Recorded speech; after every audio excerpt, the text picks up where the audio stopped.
Whether I can get YouTube to reconnect or not's another story entirely. Oh my god, it actually worked on the first try. What? No way. Holy shit.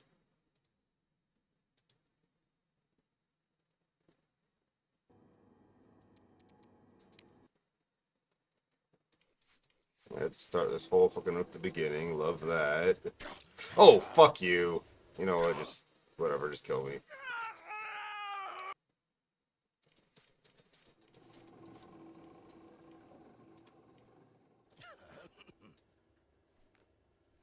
I don't like these guys.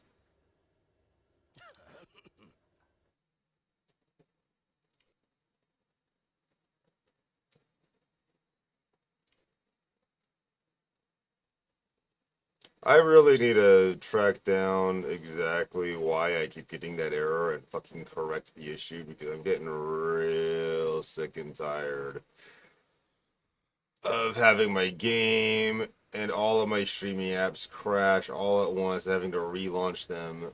I close them all the way, relaunch them, and start stream again. This happens entirely too often.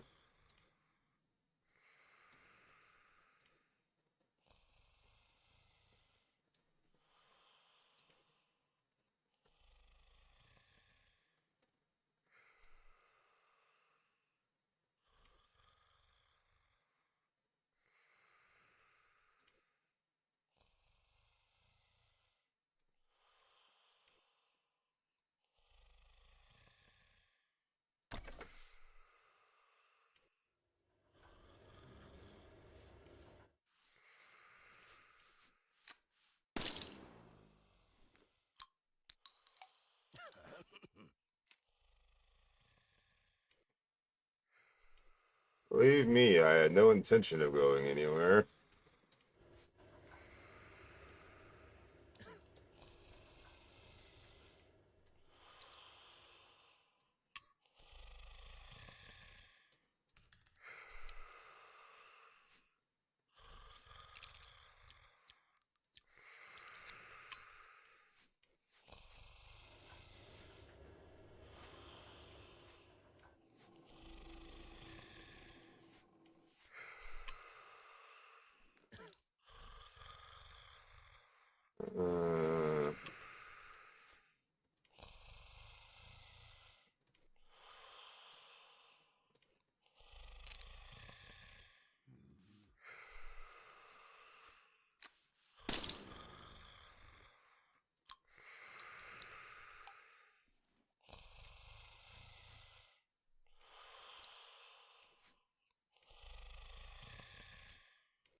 Uh, oh, there's another one right here.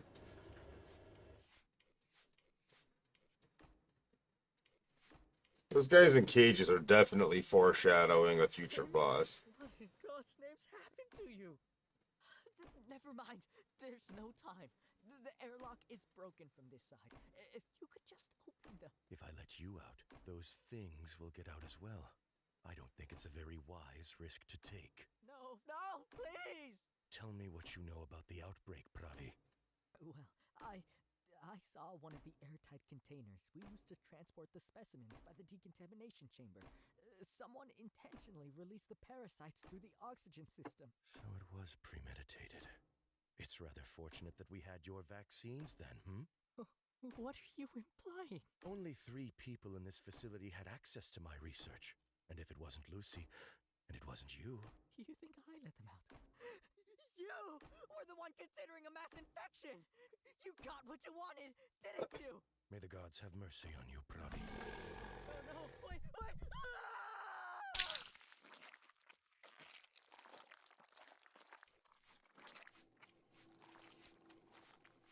Wow.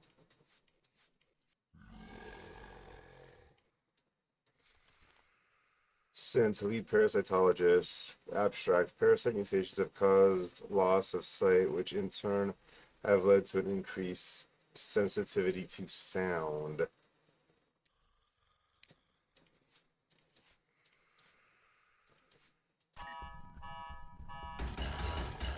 What the fuck?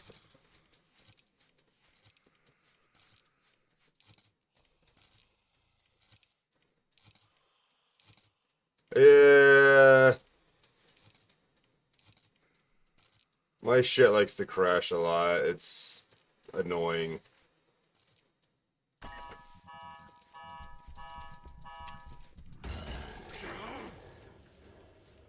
Oh, fuck off, really?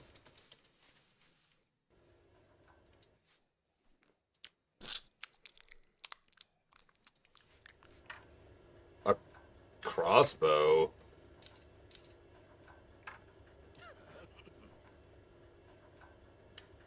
Oh, those go into totally different. Their own separate inventory. Crossbow. Provided for intruder safety. Protocol used with caution. User manual. Wind crank until it clicks. Place bolt into groove. Pull trigger to fire bolts. That sounds annoying as fuck to utilize.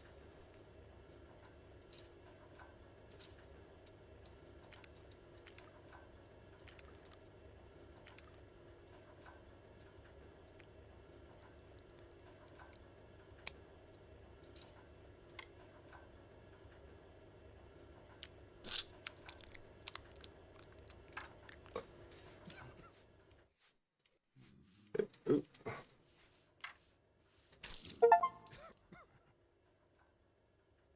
Eh.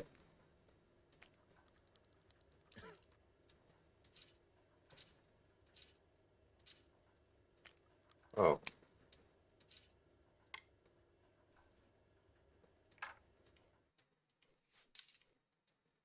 Oh, you can get the crossbow bolts back, though.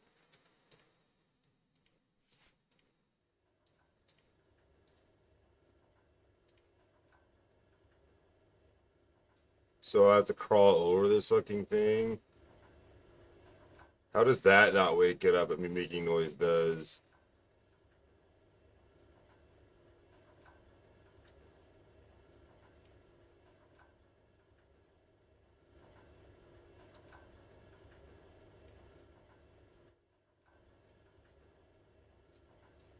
There's gonna be fucking rats in here, so how the fuck am I gonna kill the rats while crawling over these things?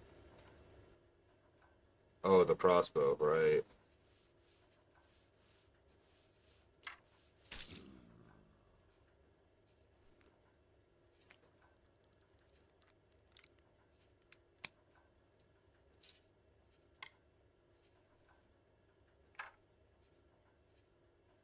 Darling. Yes, my love.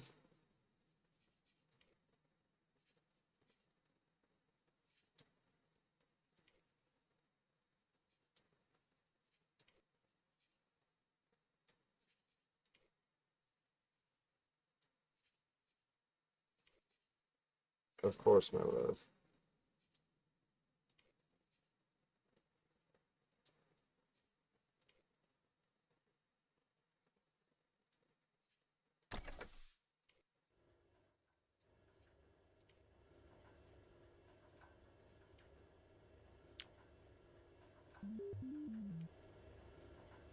Oh boy.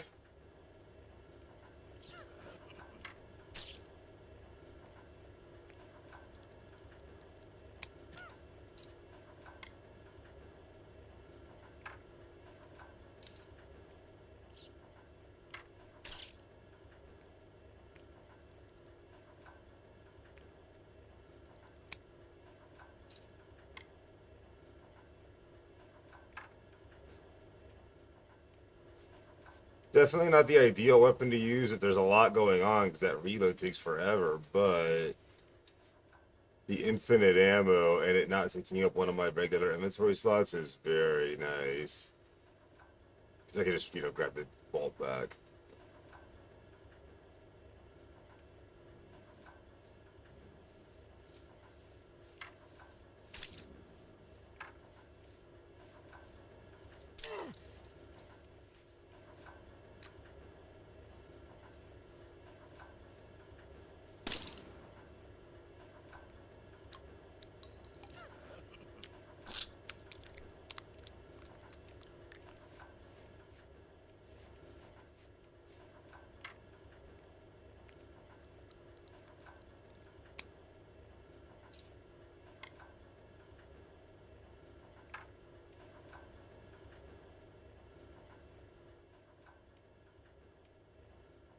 Wait a minute, wasn't there another syringe over here somewhere?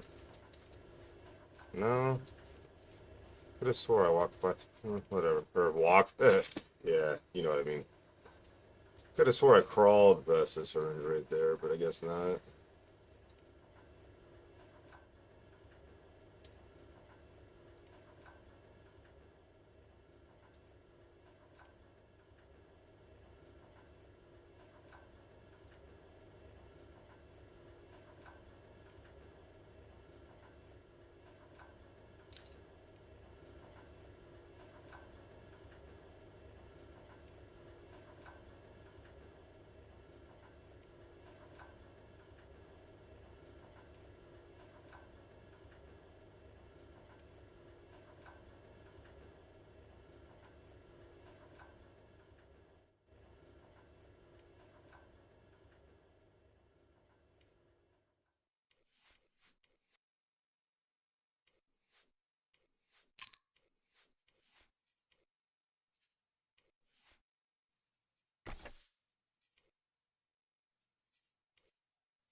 That was a waste.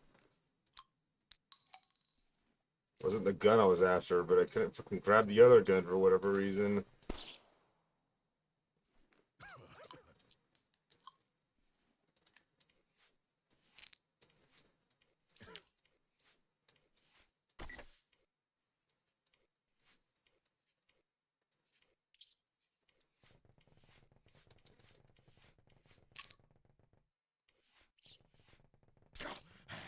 Fuck you.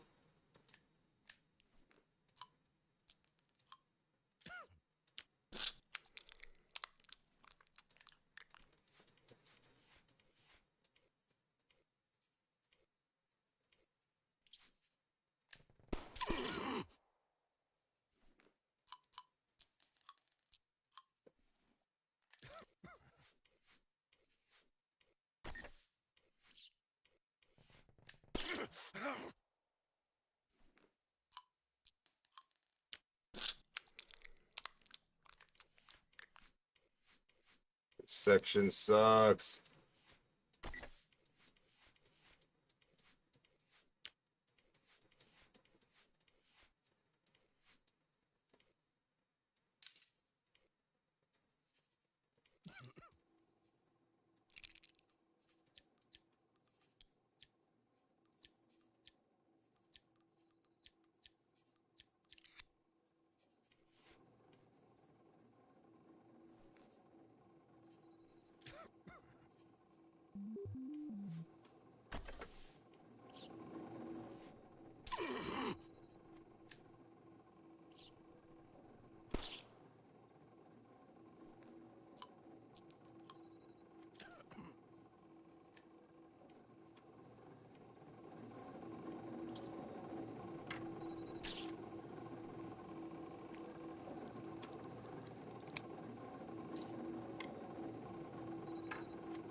Son of a bitch.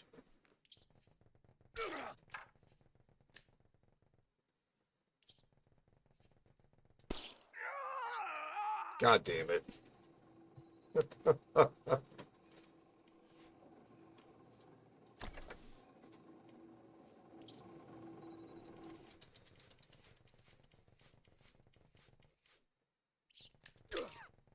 Fuck!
Son of a bitch.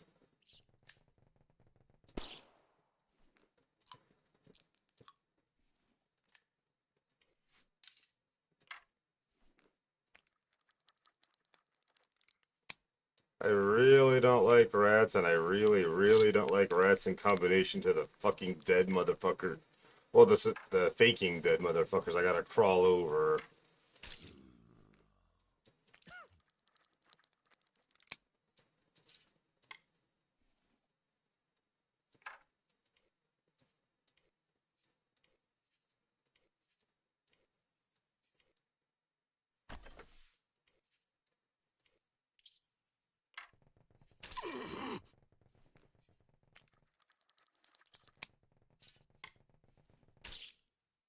Holy fuck, I can't believe I managed to load that before he came back for me.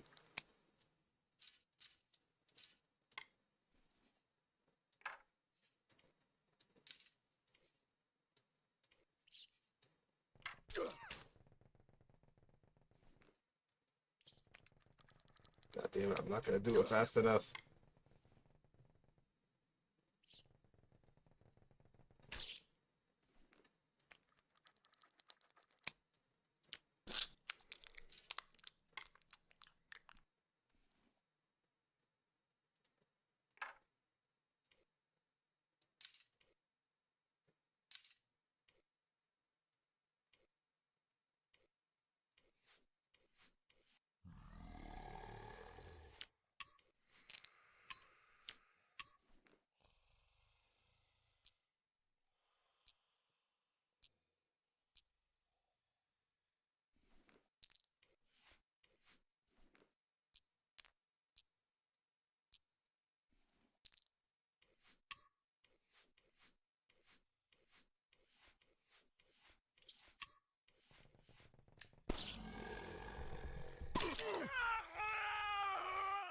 Well, okay then.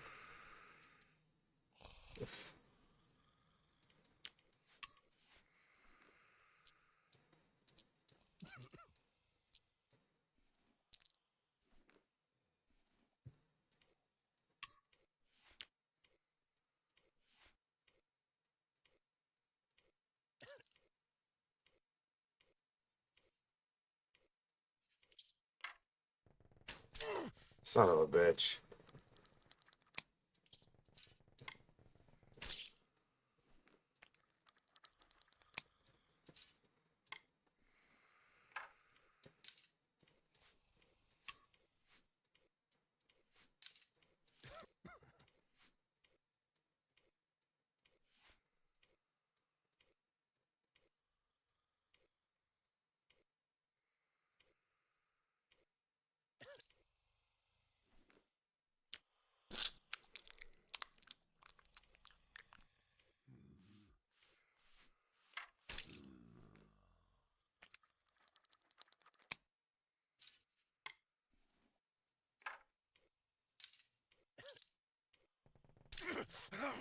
I didn't even fucking hear that thing. What the hell?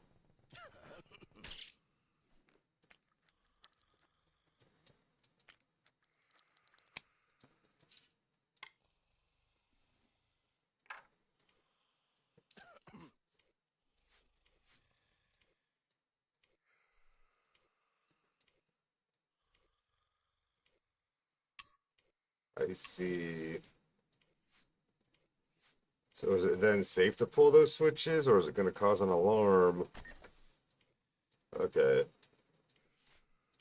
That's why I didn't want to pull the switches yet, because I wasn't sure what it was going to do.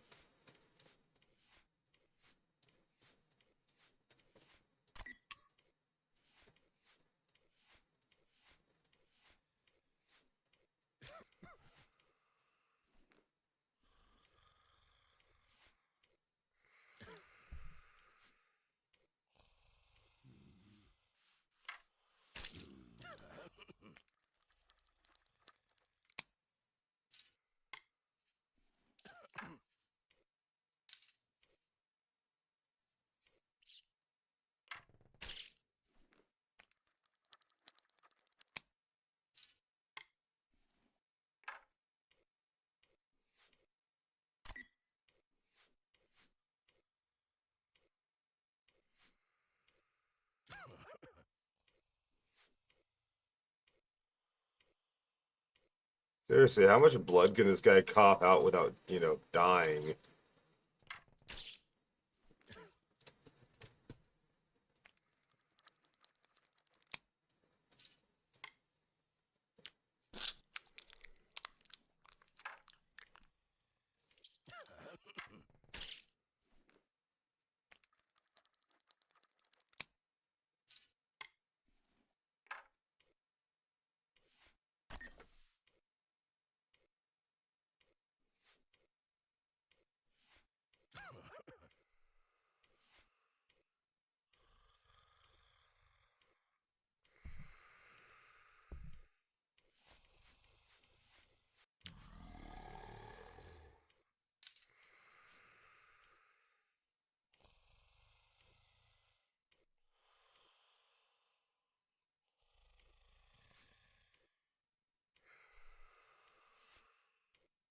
Crossbow bolts everywhere here. What the hell?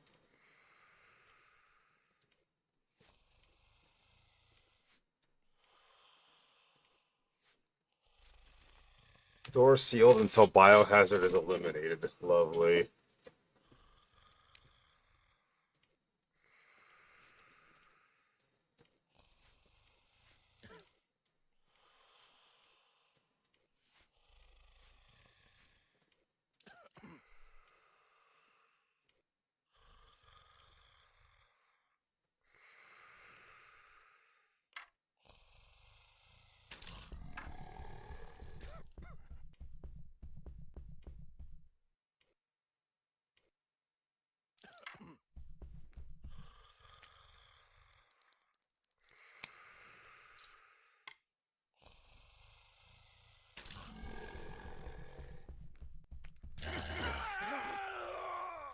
Ow.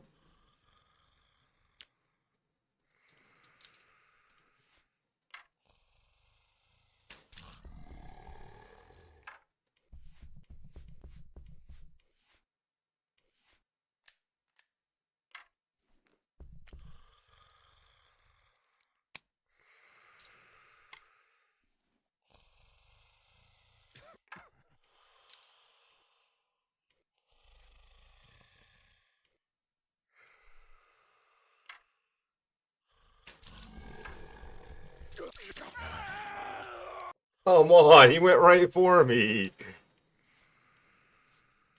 Maybe because I was crawling around too fast. I don't know.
Well, they could like light the crossbow bolts on fire or something, you know?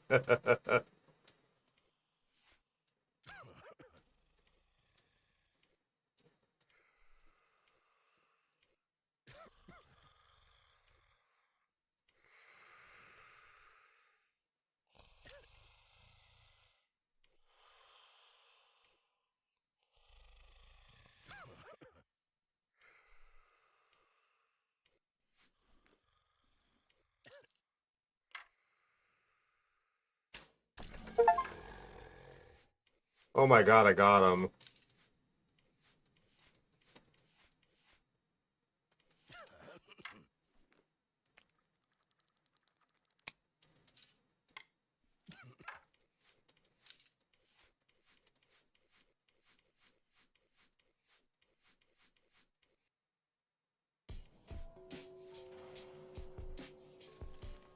Dear members of the research board, welcome. We are so pleased to have you visiting our fine lab.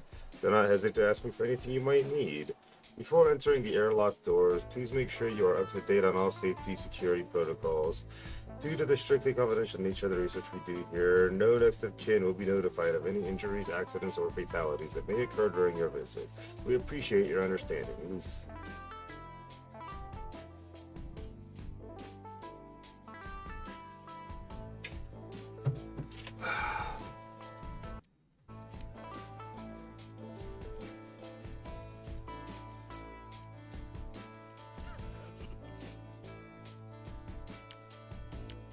Not yet.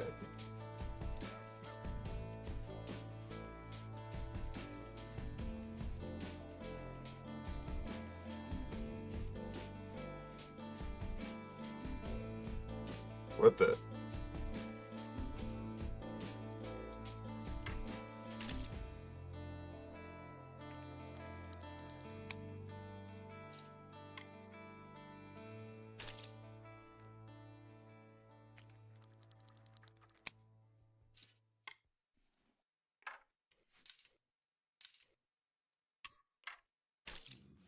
What the heck? It didn't die!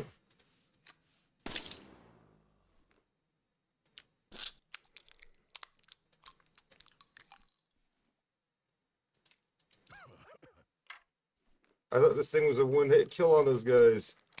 It was previously, anyway. I don't know where it is or where it's coming from or how it's getting in or, oh god, it's back. I can hear it. It just keeps showing up. If you find this, please know that I...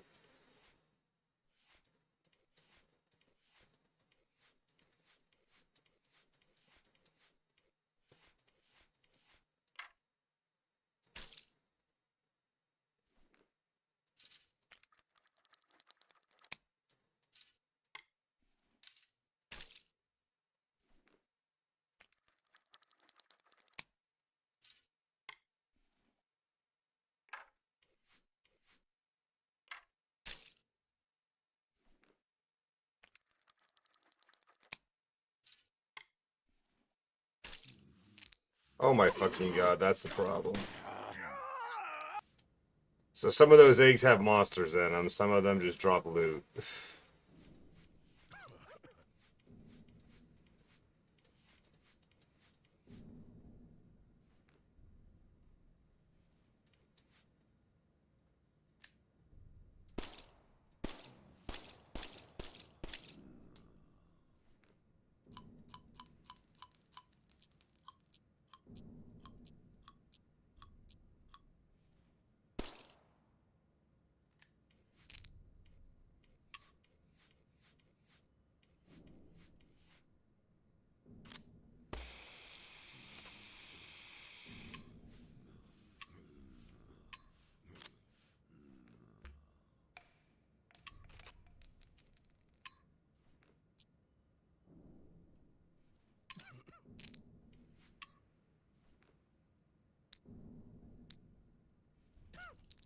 Oh, come on, you stupid...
What the heck?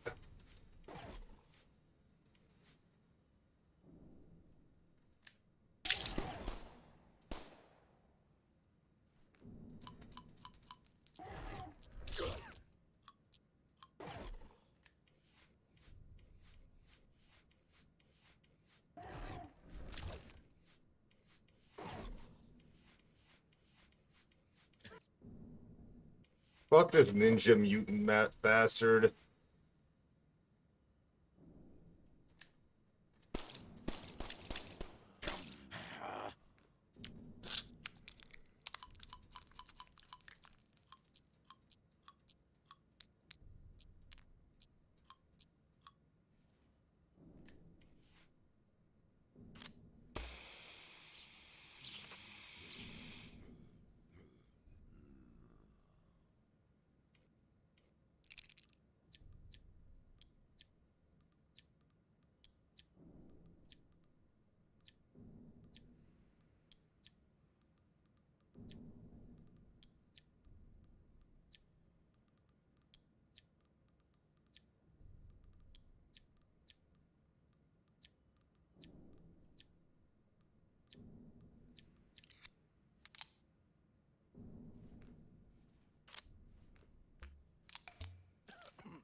Nice.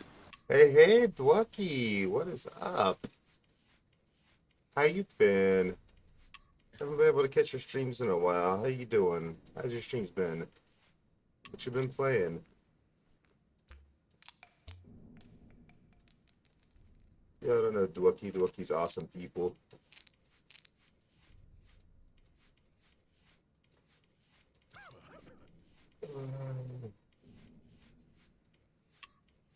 Oh, great. It's just a bedroom. Oh, there's a computer here. Author, loose, receptionist, abstract, first contact with parasites. I wanted to start documenting these like Pravi and Sindhu. They'll pay me no mind, I'm sure. I need to know if my vision was real. I need some kind of contact with them, so I decided to stay late one night and operate a drone to bring my scarf over to the research facility. I wanted them to know me, even if I can't be with them. I watched through the remote camera as the little bugs swarmed the scarf. I felt foolish all of a sudden seeing them. They're just insects. They can't pick and choose people. But they started to pull at threads, breaking them and rearranging the red fabric until there were holes in it. The holes spelled out a word, you. Not only is she brainless, she's reckless. I have half a mind to report her to the research board.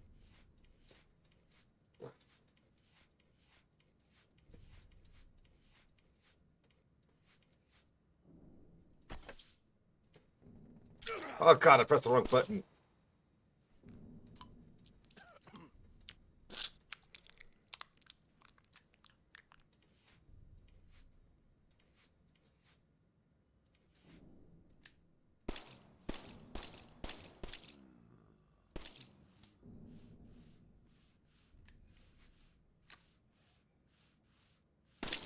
Oh my god, my stupid arm wouldn't go in the right position to shoot that guy.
Not this fucking thing again.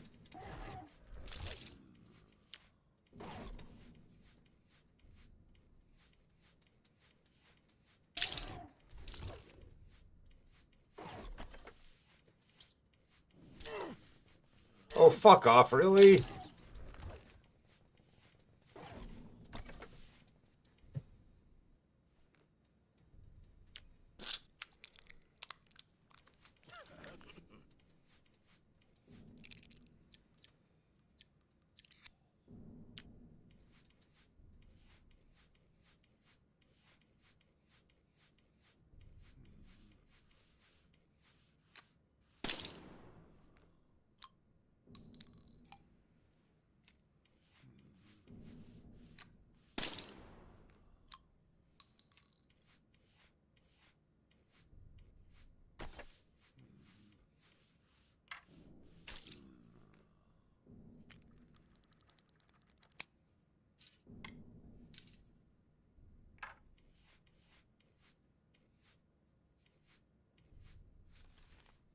From the desk of Luke's receptionist, I can't stop picturing the word they carved into my scarf. I had to incinerate it, but I hold their message in my heart. You, they said.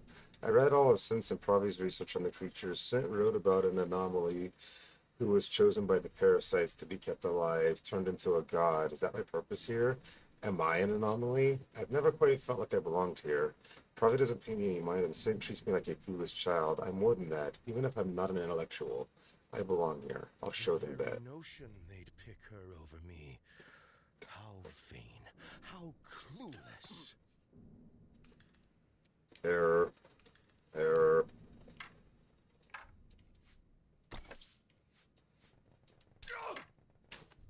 Son of a bitch.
You son of a bitch.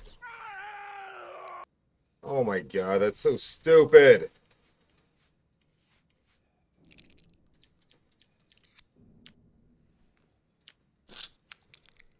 It's a terrible save spot, too.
The very notion they'd pick her over me. How vain. How clueless.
Of course.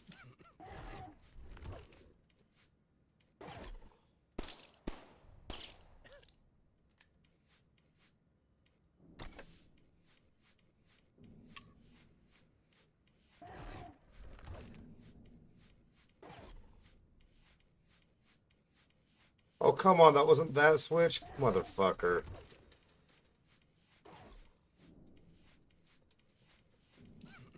I don't like this.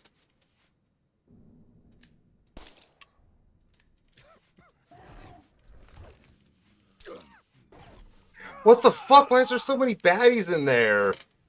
Oh my god.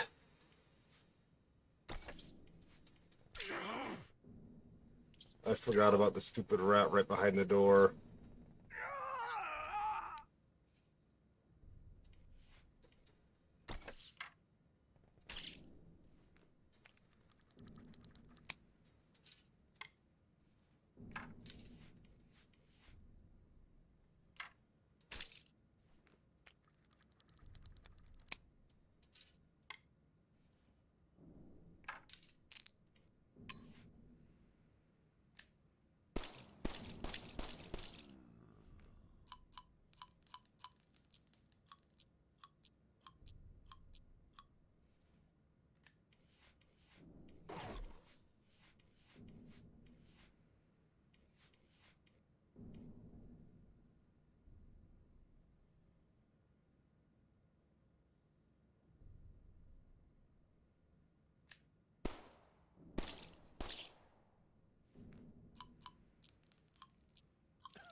Bullshit.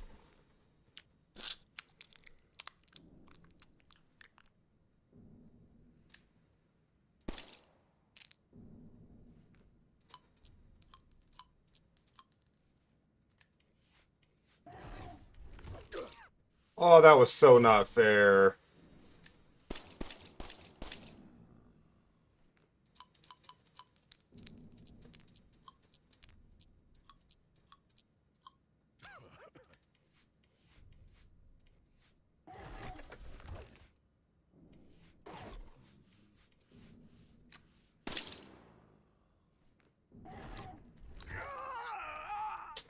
Dude, seriously, fuck this.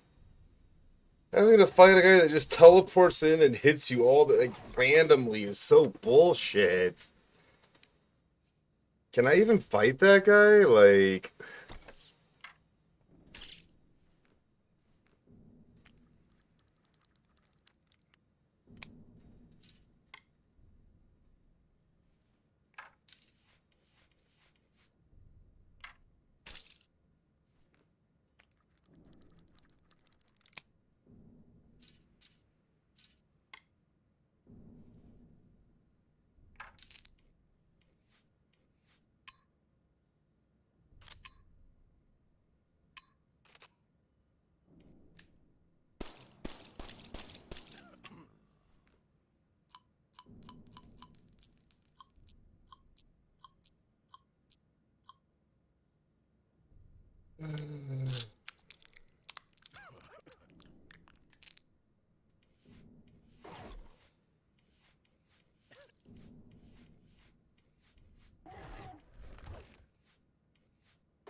nope.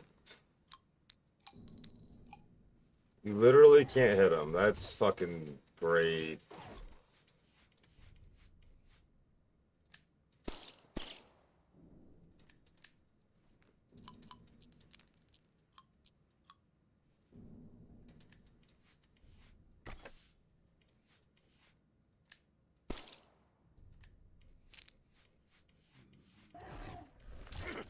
Oh, fuck you, ho. Oh my god.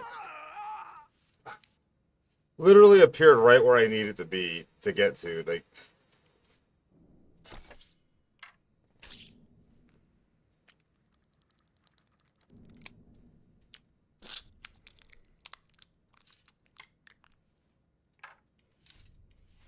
Seraphim, what's up, dude? How are you, my friend?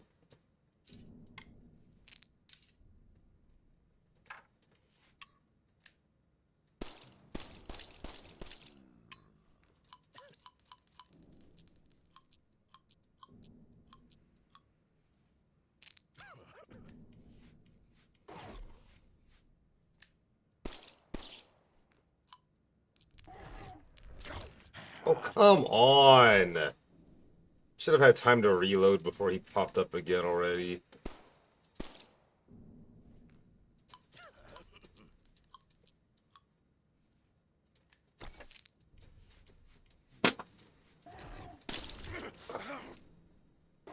That is seriously such fucking bullshit.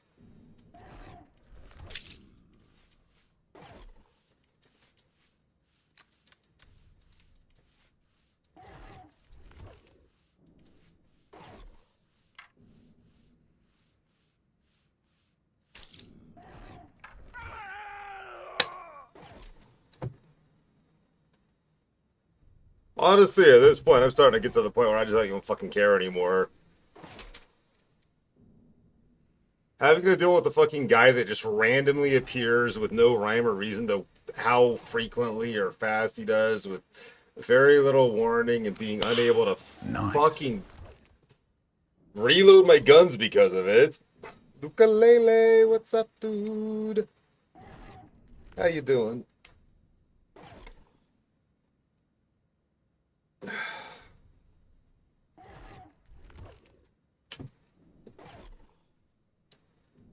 I'm getting a little frustrated with this game. This game's getting real bullshit in the end.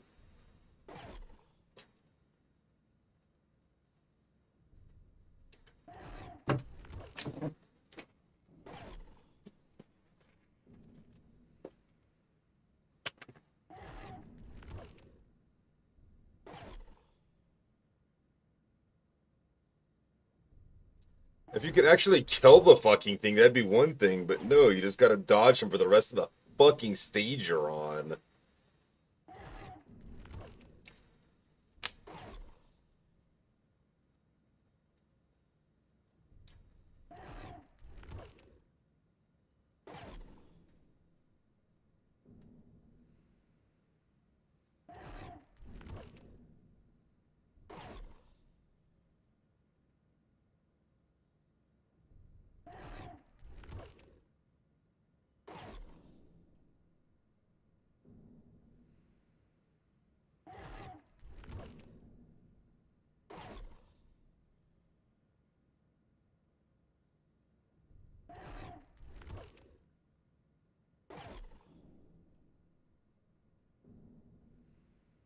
I don't know.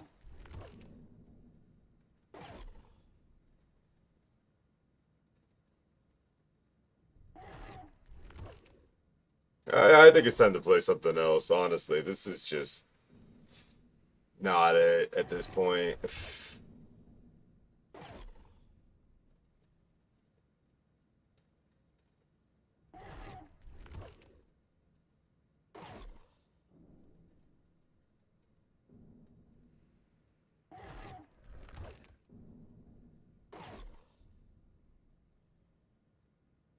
Hey, thank you for the 5 stream streak.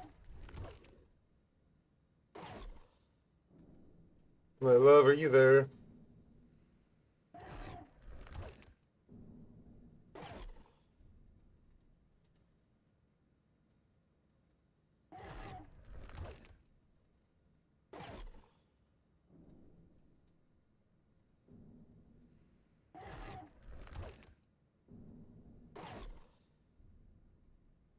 I think I'm done with this game.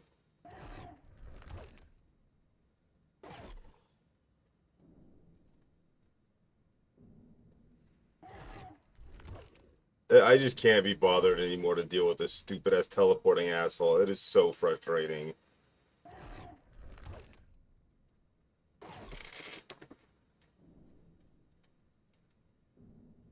Every enemy up until this point, there's been some way of dealing with it, either being quiet and moving slowly, killing it, like. But this one, all you can do is dodge. As soon as you trigger him, all you can do is try to dodge for the rest of the fucking level. And he keeps killing me when I'm trying to reload while fighting other monsters. I'm done. This is bullshit.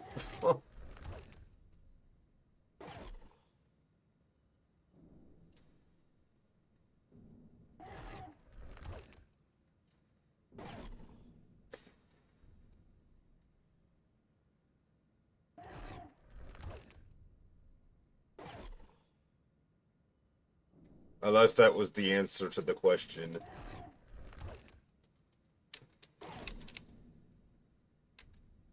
Oh, so it was.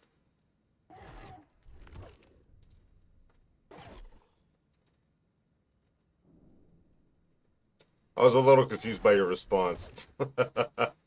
Yeah. Yeah, we're done with this. I have no interest in continuing on dealing with some absolute fucking bullshit.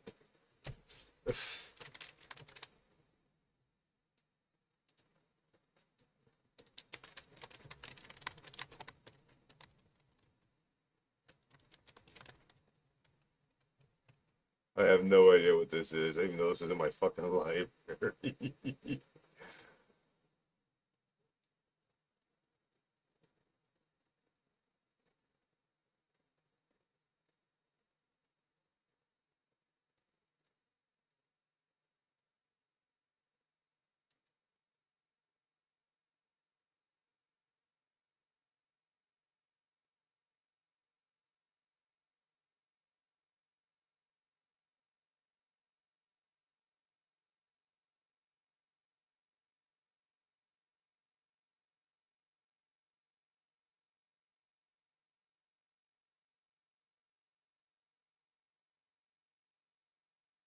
Yeah, we're to switch stream info here too. Da, da, da, da.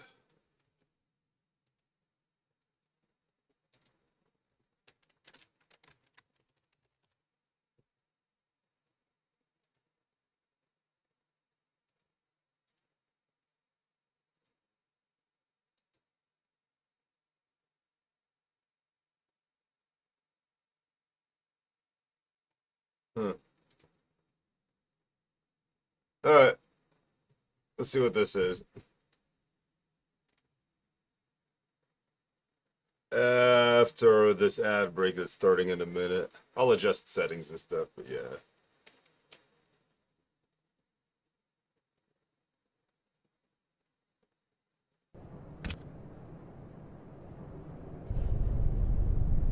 That's what that will do in this day and age.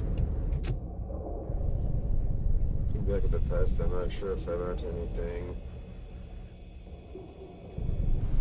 Is there something to in the first place?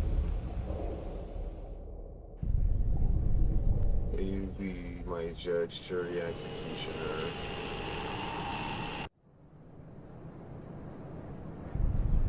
Welcome to my everyday. Am I gonna get an option to change settings before? Okay, there we go. Wounded full screen, fantastic. Audio doesn't seem too bad actually right now so far. I don't know. Maybe down a little bit.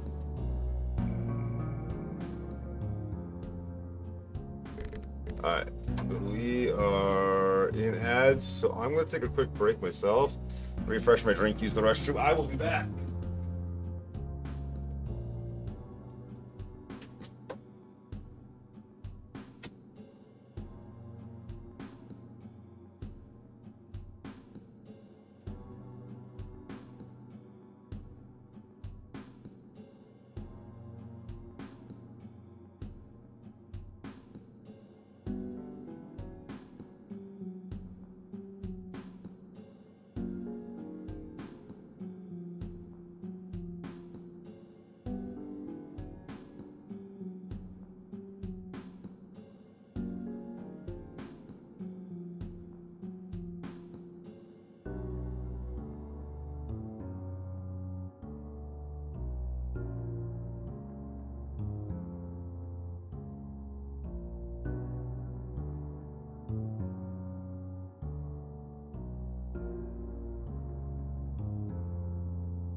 Ads are done. I'm back. Let's get into whatever the heck this is, yeah?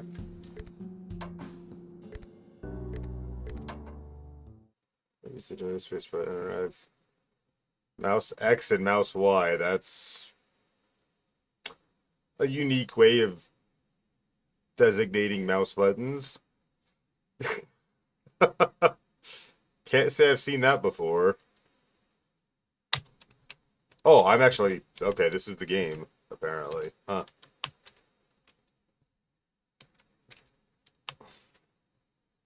I thought it was like a load screen. Time is just three specters. The past constantly hiding and disappearing.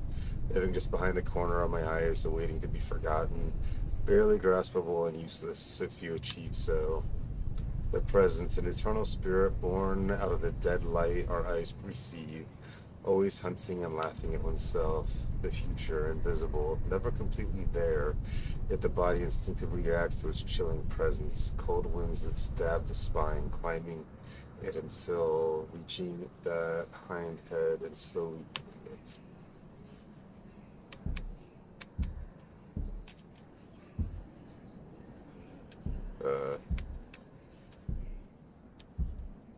Now it's first person, huh?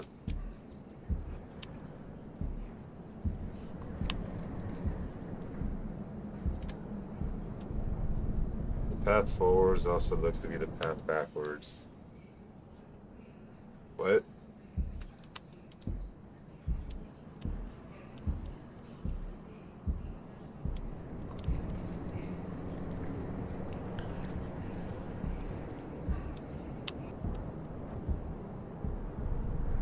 I feel my every step and remember what that book warned me long ago. Am I walking towards something I should be running away from?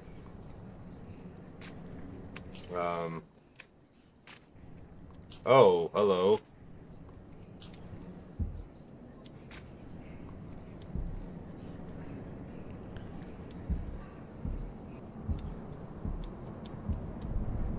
The more I dream, the more reality distorts. A light in this tunnel that extends like a viper's insides.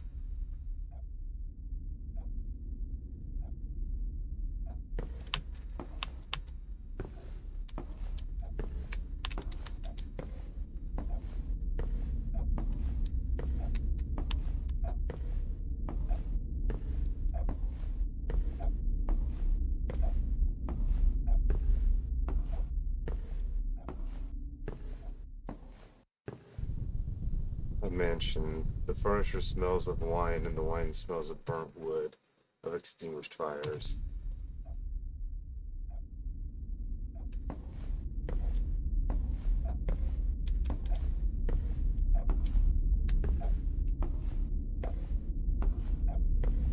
Kitty cat.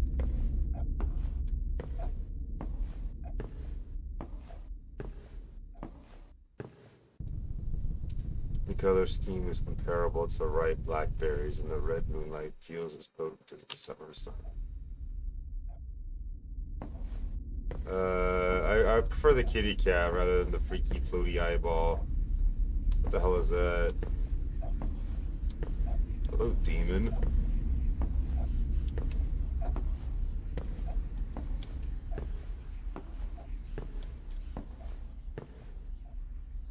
What up, Sky? How you doing, dude? Why am I here again? Why? I can't be here. Not again. Ugh.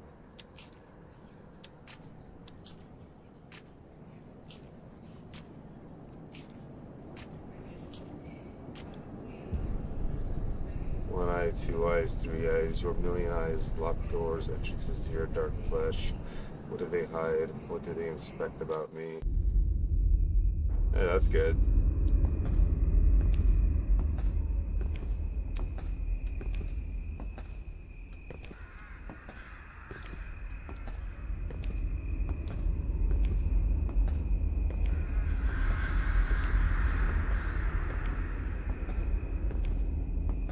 That's a very good question, Mosafet. How you been, dude? And hello. The path forward also looks to be the path backward. What? Harry K. Cartoon. I can't believe one of my exes is on a snack package. What's next? Newly endorsed aloe and wheatgrass intestine space patties? Wait, what? Look, man, you gonna buy it or not? I'm just gonna waste my time and yap about your failed love life. As if you have much else to do. Isn't it your job to stand there anyway? Whatever happened to good customer service? I'm part-time, not allowed to ring things up usually, but the register guy worked themselves to the limit and exploded. Guts and bits ever. Total pain to clean up. I'm stuck doing a bunch of stuff I'd rather not until they can ship some new employee in. You should also go full-time with that fun device installed on you. Become one with the corporate machine and work till you spontaneously combust. Hell no, man. Any your other point, I'm plenty busy with imagining your skull bashed in with a cinder block. I can slice through your neck like a tender human cutlet. Okay.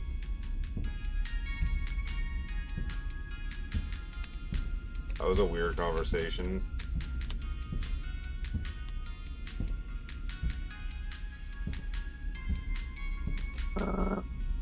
That's 6505 rooms for all that crap. Put it on my tab or Orchard's tab, same thing. This ain't prawns, we don't do tabs. Tough luck, kiddo. You gotta take it up with your boss to see if they explode you in the gore or not. Get lost. All these drinks I just bought, that's the plan. Feeling groovy? Hell yeah. Why do I have an angelic Tamagotchi now? Tamahashi, there you go, huh? Yeah. One too many, I found myself hazily wandering in alleyways of hellbore talents, shadows dying in my ankles. I sure should then. To hell with karma, I make my own karma. Wait, that's how it works, I guess. I hope you massage force from somewhere in the darkness, calling forth the filthy grime. So you are here again. Knocked, is that you, Knocked? Knocked, I'm sorry. I don't deserve happiness, I deserve love, that thing. What the fuck is this storyline? Hey, it's alright. If we deserved life, then we deserved everything that comes with it, good or bad. I'll just help you back to your apartment. Try to be careful. I don't want you to hurt. Well, I don't want to hurt you accidentally. This game is really weird. What am I playing right now, dear? I have no idea what to...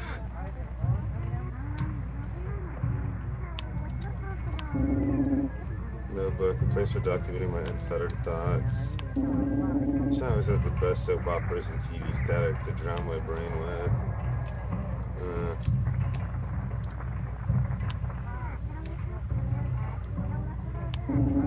So much of the my implies I don't have to share it with the desk players and scrats. Trash, yeah, you don't say. There's no which makes sense. Because I roll in it, but my fan, the light breeze flows through heavy space. Sure. Look at me and store junk, candied hearts, fried intestines, blood wine, blah blah blah. Maybe I should actually buy real people ones. Too much work to cook. An old family gift I just can't seem to throw away.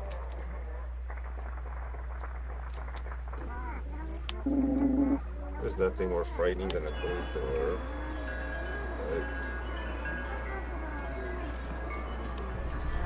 Hovering in the middle of a tiny haven of darkness and trash is something emitting a sort of soft, warm light and chorus of distant nostalgic laughter. This soft, round body and kissy smile mock me to my very core.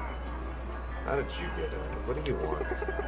Greetings, good sir. You appear to be quite down on your luck. Shut the hell up. You considered inviting us angelic beings into your heart. We could restore the joy and whimsy that you have longed for since you were but a teeny tiny dabble. I'm not gonna get my soul eaten by the likes of you. I lashed out and strangled the creature before me. The blood, guts, and bones sprang up to me. My grasp with an uncomfortable squall, just the ease with which a small body pulls apart and makes me want to vomit. So that's your answer. Well, should you change your mind, simply let your heart reach out to the celestial light. Be free of worry, be consumed. Perhaps it would be better to use your soul than this life. A better use of your soul, rather. It leads through the opening and drifts into the dark sky, becoming a foggy star, leaving only a soft scent of intoxicating night. Damn it, I can't close my windows. What a tiring day. This is weird, dear. What am I playing? I'm left to my vow to never suffer, to only enjoy and care about myself, yet only hollow satisfaction has been constant in my life. While I am choosing what's safest for me, I gotta resign to the deeper and more profound sensations. A book once said life is nasty, brutish, and short. Was it correct? Is life too temperamental to only worry about yourself? Why is it there is no joy without suffering? This dream again, my life, which others, me, call the library. Here each tome is carried by the ghost of memory, flooding with the emotions shaped as words laid in a wrinkled paper. I'm so confused. What is happening? Within the primordial void, the nameless one knelt in the boundless precipice of chaos. From their blood spilt the soul of mana and the cycle of death and rebirth. From their veins laid forth the structure of stars.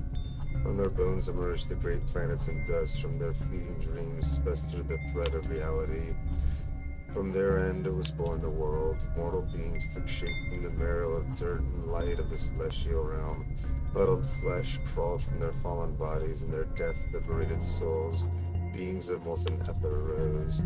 But in the end, all shall return to the river of eternity, evaporating to nothingness.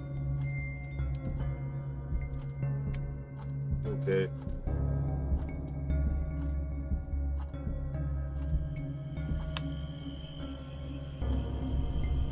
A biology book explaining how life came to be.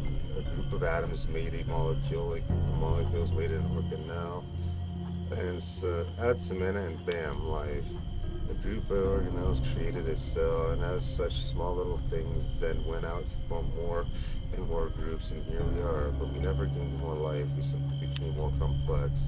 Sure, we can argue we are conscious, sentient, self-aware. The dumbest animal surpasses the bacteria in those aspects by unfathomable margins. But we can't say we're more alive than those cells, nor the ones composing our bodies. So what exactly happens when those organelles join together? And what happens when I shoot someone in the head? Is their life lost forever in this uncaring world? More dust and energy for the hungry souls to feast on? If those lives they took are equal to mine, scientifically speaking, do I deserve to die?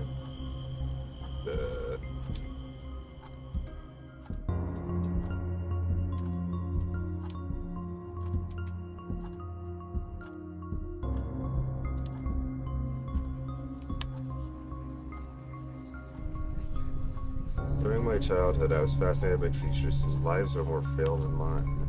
They lived their moments, finding meaning in their short time, and as such had accumulated many perspectives and philosophies over the years on the nature of existence. They clambered and clawed for respite and inevitable fates, some tragically cut short and others decidedly fulfilled as they faded into the wind. The rich experiences contained on the pages led me to step into the shoes of others, not having many souls to relate to and talk to. I found solace in those books, almost thought of them as friends too. However, the only real humans I ever seen at the time were the carefully labeled and tucked away cuts of butcher meat in forbidden menus and special occasions. Okay.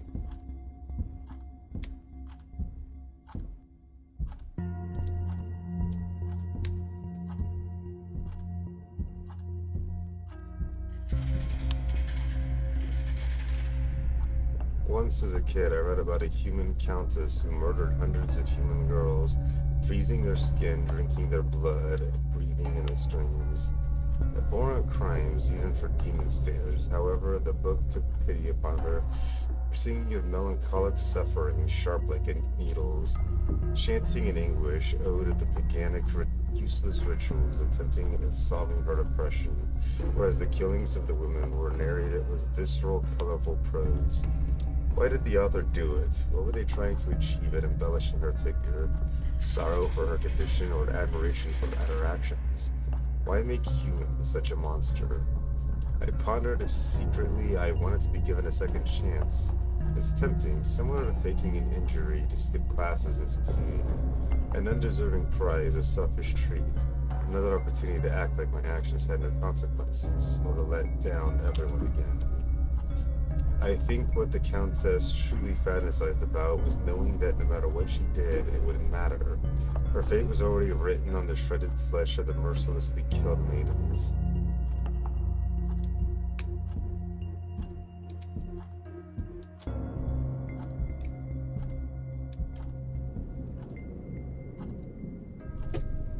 Should the howls of the wind cry in pain due to the storm I summoned in vain?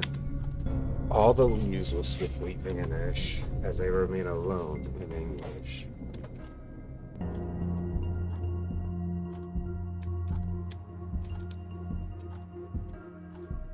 Hmm.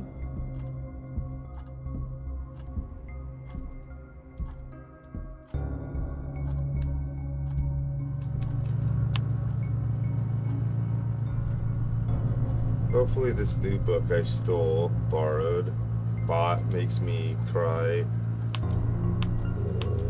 Update, it made me cry, but out of cringe, lame ass author, I'm glad I didn't pay for it.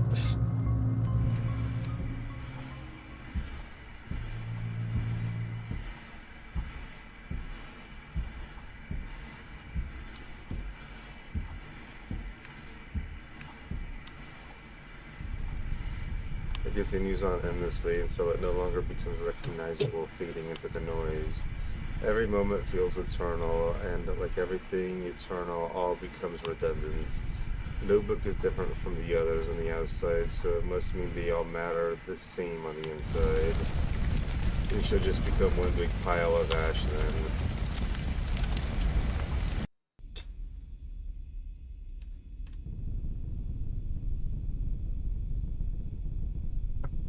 The other day I heard Riff say I have them crazy eyes, two blood-dripping roses, the glow of molten iron. It made me wonder if that's why the world always seemed insane to me, going down. Same way red sunglasses taint your vision, my crazy eyes tainted reality all my life. So since my demonic healing prowess will draw them back, I decided to honor my name and go blind for a few days. Let's see or not how fucked up the world is now without the glasses.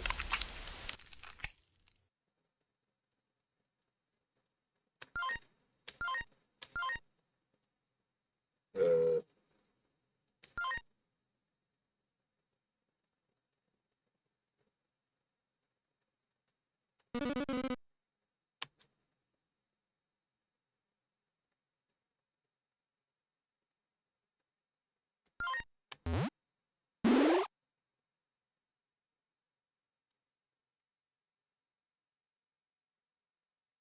Mm.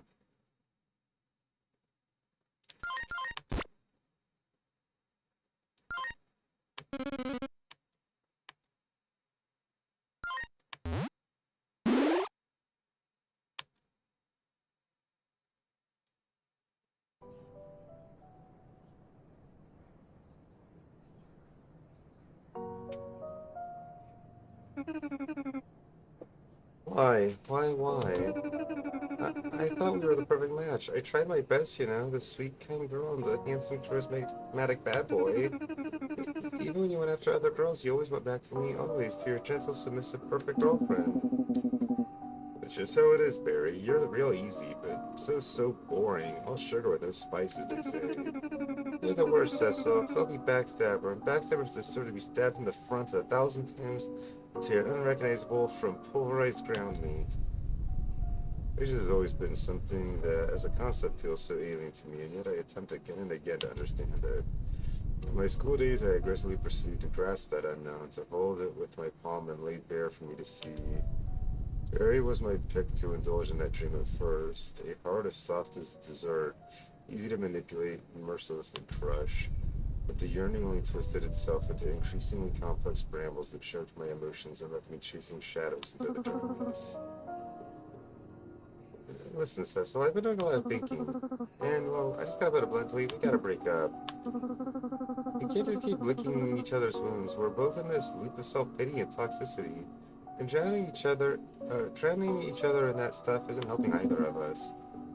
I know, damn it, but goodbye. I want to leave all this part of my life behind. Please don't contact or seek me out. We only share the same woes of struggling to find meaning in the city's smog-covered concrete jungle as I did. From that shared experience and our chance of crossing paths, we latched onto each other and fed each other's bleeding wounds, nourishing a bit of the hunger plaguing our souls, but deepening and prolonging the injuries that sapped our strength. The truth she shared bitterly gnawed at my insides. Hopeless. I'm utterly hopeless.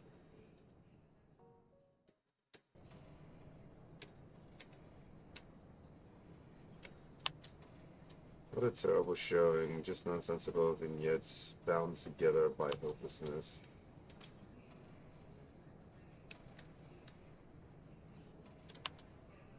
Popcorn, ground flavor, not freshly popped, all yours for the low, low price of your dignity. That was the show. I rate it. Sure, whatever you say. Exquisite wine and food. Oh, I wonder how the main course will turn out. Funerals were always lovely.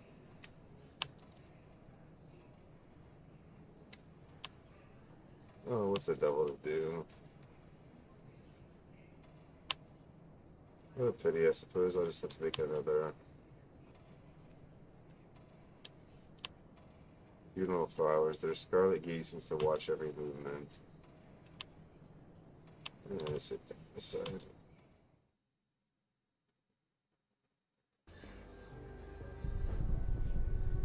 We really live for food, huh? No matter if sad or bright, any important occasions we filled to the brim with food. Can't say I'm better than this idiot though. I never met the deceased, but if I had known he would taste so fucking good, I'd have killed him myself. I do know humans see cannibalism as monstrous taboo. Don't know why, it beats me. There are lots if you ask me, and quite disrespectful. Their head cheeks are delicious when roasted, albeit quite small, and the deltoid is so underrated. Phenomenal cut, super cheap too. Meat tastes a success, a successful hunt. The tender fiber being pulled by my scissors is a celebration of life and death. A hollow husk gaining new purpose. From it we are born, live, and eventually become husks again. Will this be my eventual taste too? My final send-off? A party for disgraceful fiends gloating about their business, venturing over cooked organs? God, this guy's talky. I hope when it becomes to that, my whole is completely burnt with an inedible sauce as the side. I want to ruin their pitiful attempt at celebrating life and death's face. Their happiness, no, their hypocrisy shouldn't be welcome at these events. Look there, Orchis, your cousin says so. Be polite and say hello. Hello. Mr. Batsy says hello too. So this is Orchid. She resembles soft melted crayons. Great, another brat. Hope she doesn't develop an addiction to funeral food. So live somewhere that's an actual problem. Yeah, hello. You realize it's just a plush toy, right? Its head gets her right off, and I wouldn't hold it in such high regards. That's so rude. Mr. Betsy's a brave and strong friend of mine. Just trying to warn you. You don't like your warnings. Cousin's listening to a ban from any and all household tea parties. First conversation, we already hate each other. I am really good at this family networking thing.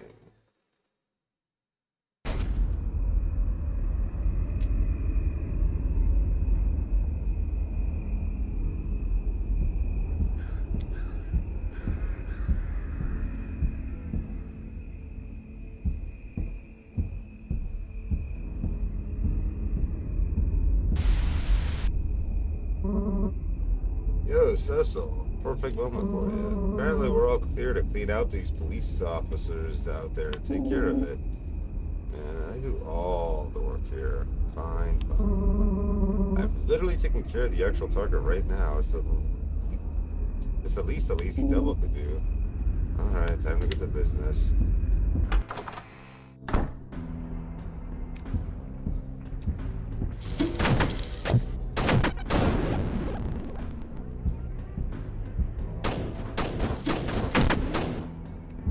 So confused.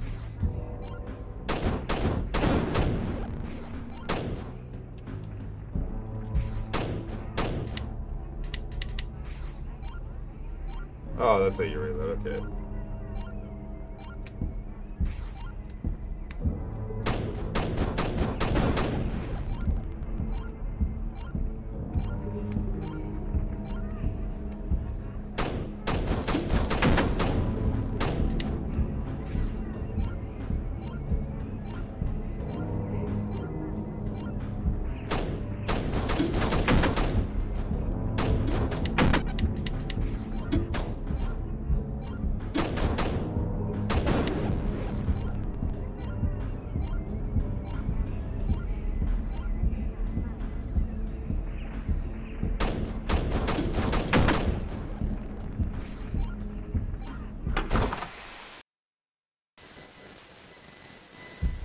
that was different. I can't see shit. Oh, hi. Why can't I reload?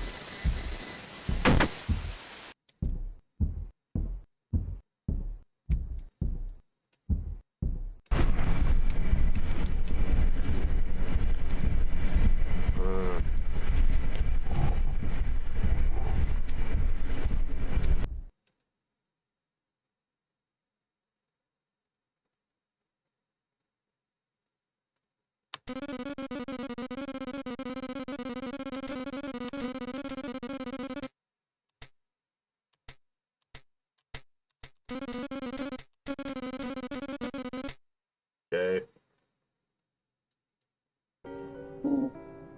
Ugh, damn it. What is it now? My darn Angel Gachi died again. This is like the 5th time this month. Mm-hmm.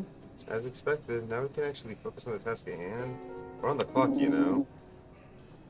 The Angel of Keychain Pets shall surely smite me now. I look forward to that. Our lovely guest is getting rowdy, though. And I assure him to be a good host. Please, let me go. I don't know anymore, I swear. Now. It's a total lie. We got the footage from our client, you see. Since you won't talk, we're gonna play a nice little game. Yeah, just shut up. I'm not in the mood right now.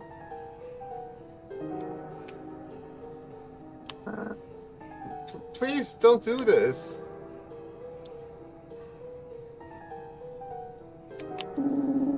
Let's see. Knives, tweezers, scalpels, spoons, pliers, and M42. Huh. So retro.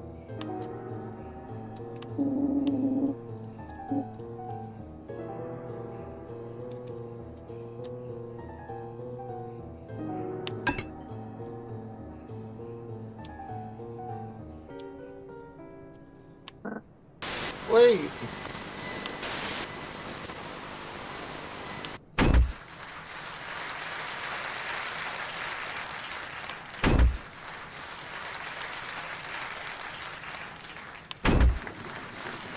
What the hell?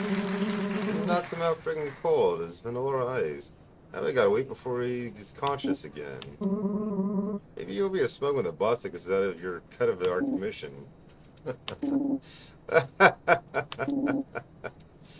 The weakling asked for it.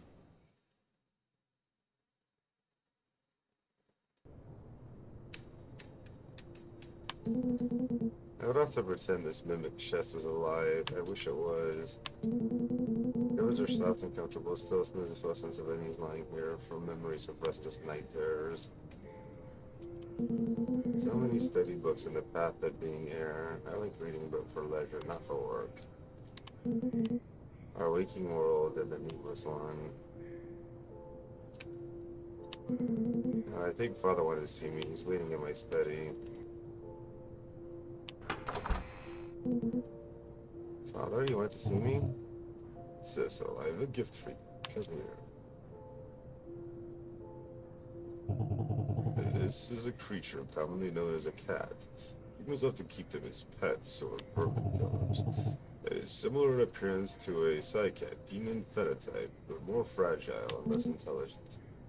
A cat, perhaps you've read about them before.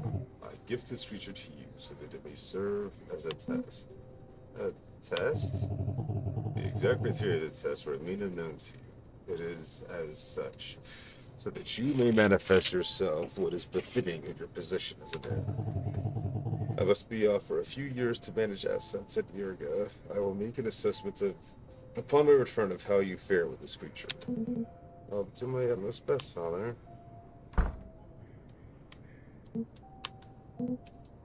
Hello there. Don't be scared now, I won't hurt you. Here, open the cage slowly. Slowly. Ah! There's no need for that. Where'd you go?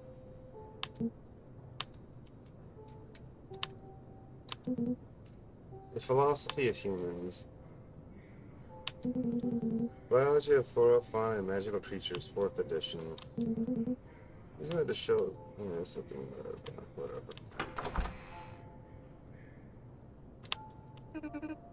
Hello, young Master Cecil.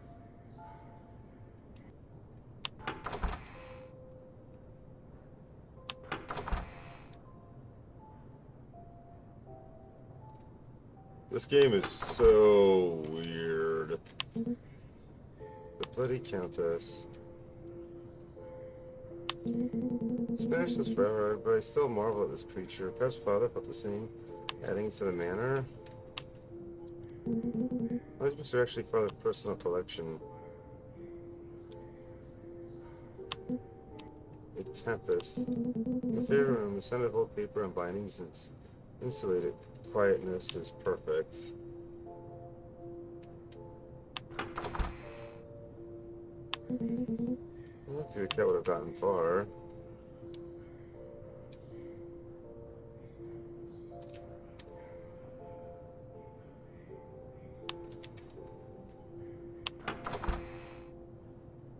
Maybe from the human, I can look down at them when they make such innovations.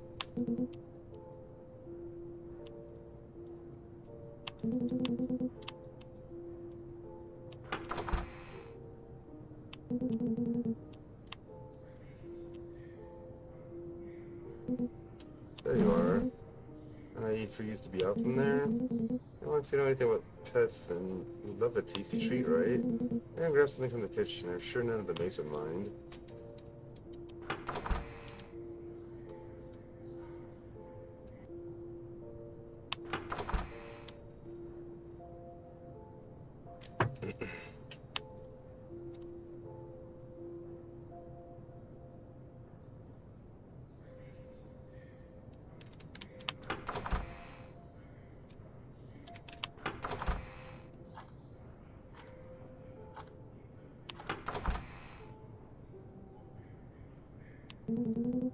Mother's private quarters. I shouldn't intrude. I wonder when I'll be able to see the blue skies again. Whatever it goes, I shouldn't intrude.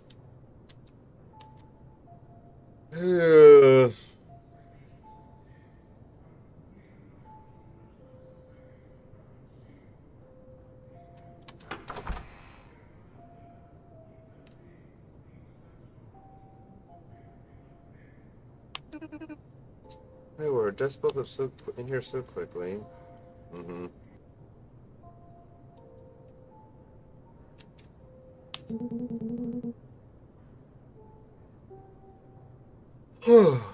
Well, painting of the Lord Mother of our families, to which we of this manor owe our existence. There we go.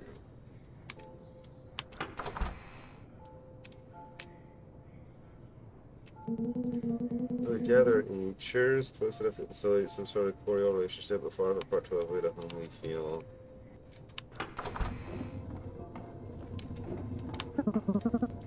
Some say the best flesh is human flesh, but I like all flesh. Okay.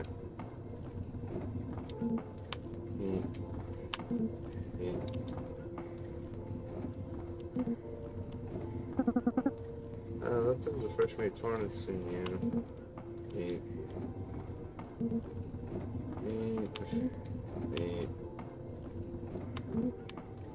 Yeah, it's all meat. Got it. I probably like fish, right? Most cats in stories seem to, at least. Side cats enjoy fish too. I'm probably overthinking this. I got some food to give them.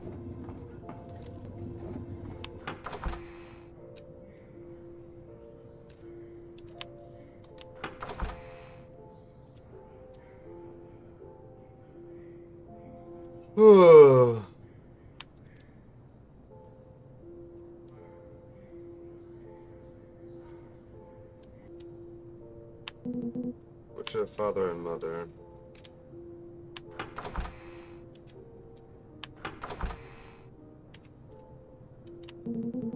Father's work desk. I shouldn't look too closely. I might mess the papers up by looking. Okay.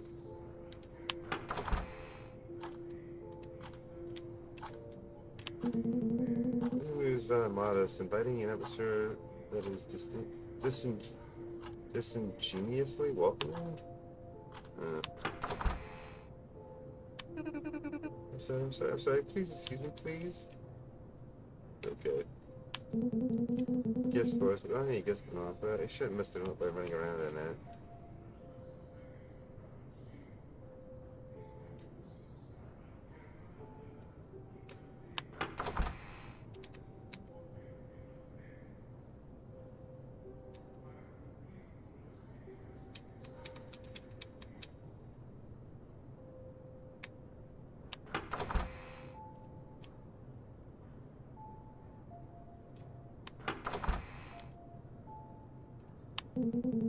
Here, some fish. I'll just leave this here.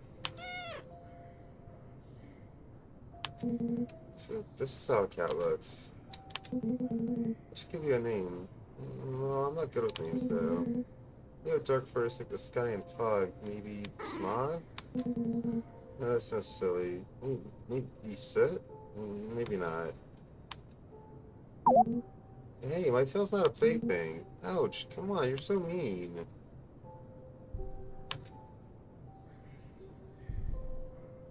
I remember the cat. As for in itself as a living contradiction. So dark, yet it shone so intensively. Touching it was touching delicate black gold. My mother's got financial terms. If she's not too busy, I could maybe ask her. I'll be right back. I remember the cat. His name was Nocturnal, which comes from the Latin nocturnus of the night. I had come up with the name Oliviera first from the olive tree, but Mom suggested not. So he became a beast of the night, a starless night, a calm and serene one to rest and relax. I study for hours on end, it feels like it's still not enough. I wish I could just exist for a bit without all this responsibility. You know, Nox, you make the days a little less difficult. I'm glad you're around. It's nice to have a friend other than my books. Yeah, I'm sure this will end well. Mr. Cecil, your mother wishes to see you in her study. Very well, I should be there shortly.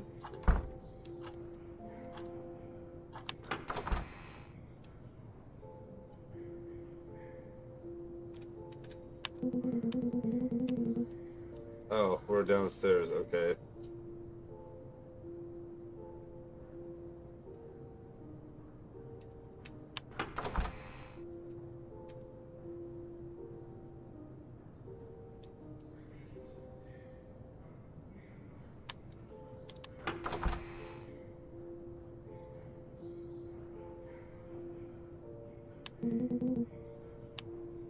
Wait, what? I thought I was trying to talk to Mother.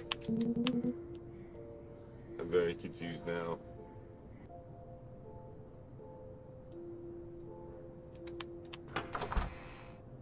Oh.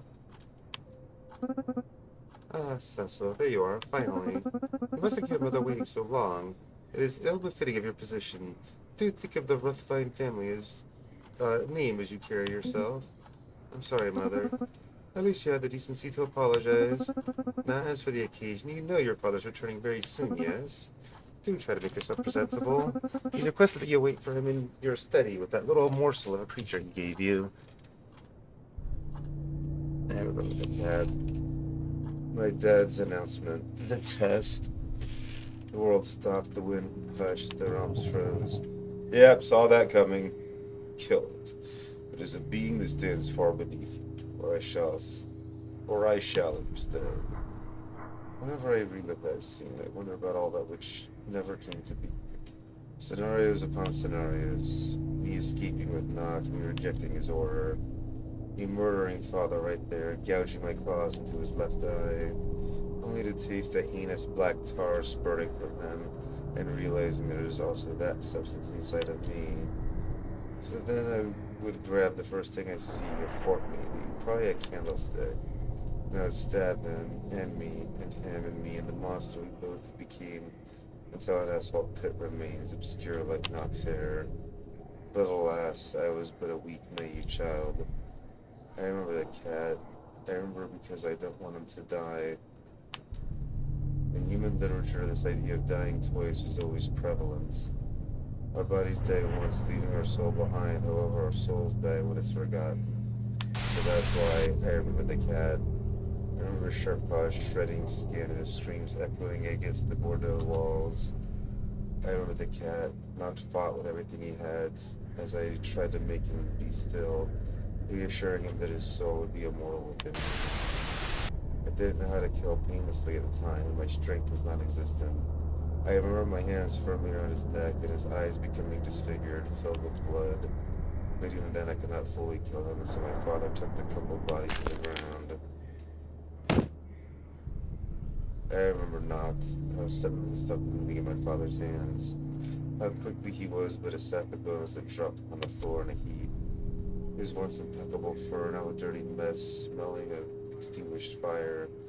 I touched the expressionless face. How could this have been knocked? I didn't understand. What happened to my best friend? What did I do? This is a bad dream. This wasn't knocked. Knocked was alive.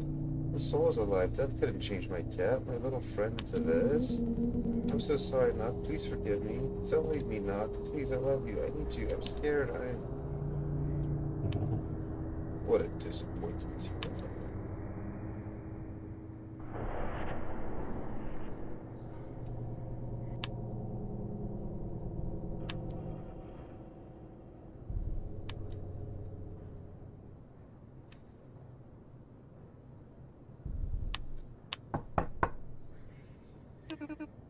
Mr. Cecil, are you in there? I remember that cat.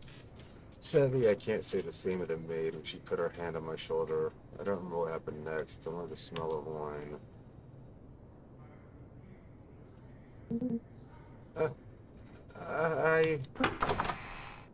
Oh, Cecil.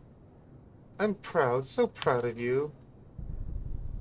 I just know that I blacked out. When I came back to my senses, my mom was there, hugging me and congratulating me on my first blood-lesson murder. If I have 1 in 72 chance of getting the psychiatric figure, then I say 72 tries to achieve 100% success rate. I mean, that would mean dropping booze for a week or cigarettes for 2 weeks. I guess I could always ask for extra funds this month. Lord Mother would understand. A small price to pay. I won't win if I don't try. Got your machine in the back of the store. It'll blow all your life savings. Could you go away? I'm trying to stand here.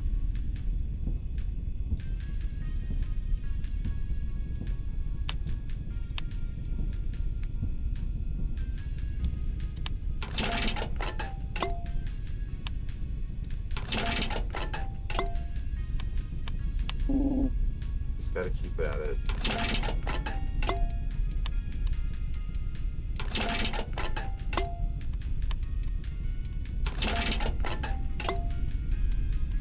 I'm gonna get that side back.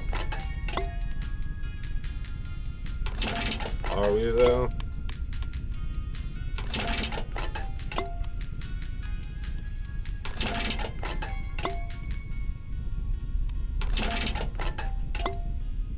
I don't think we're gonna. That's 10.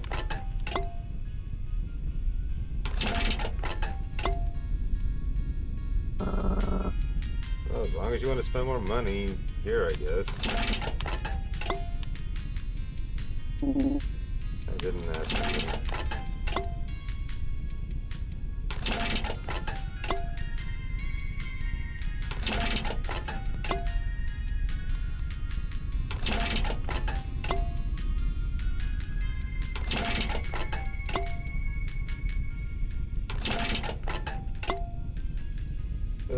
Jeez. You know, I think a 1 in 72 chance means there's a 26.32% chance you get after 20 gotchas, and you still haven't gotten it.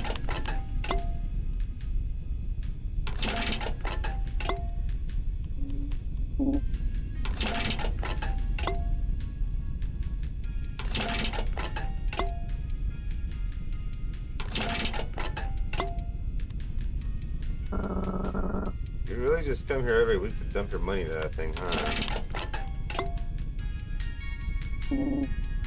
I can quit anytime.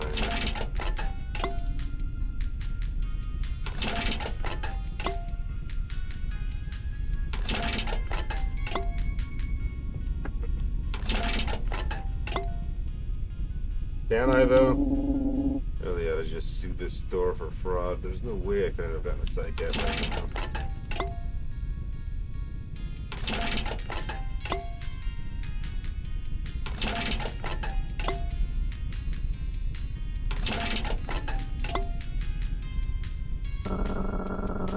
I'll know the moment moment you put yourself in front of the law enforcement, it's not gonna end well.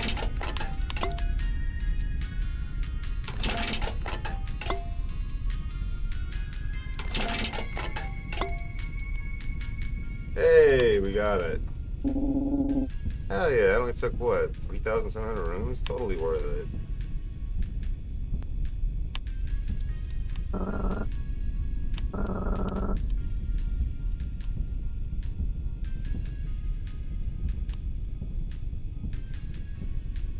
No, do I gotta go for the C6?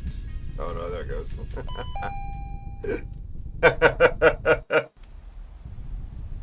I miss this yearning for something vital, inherent, unknowable.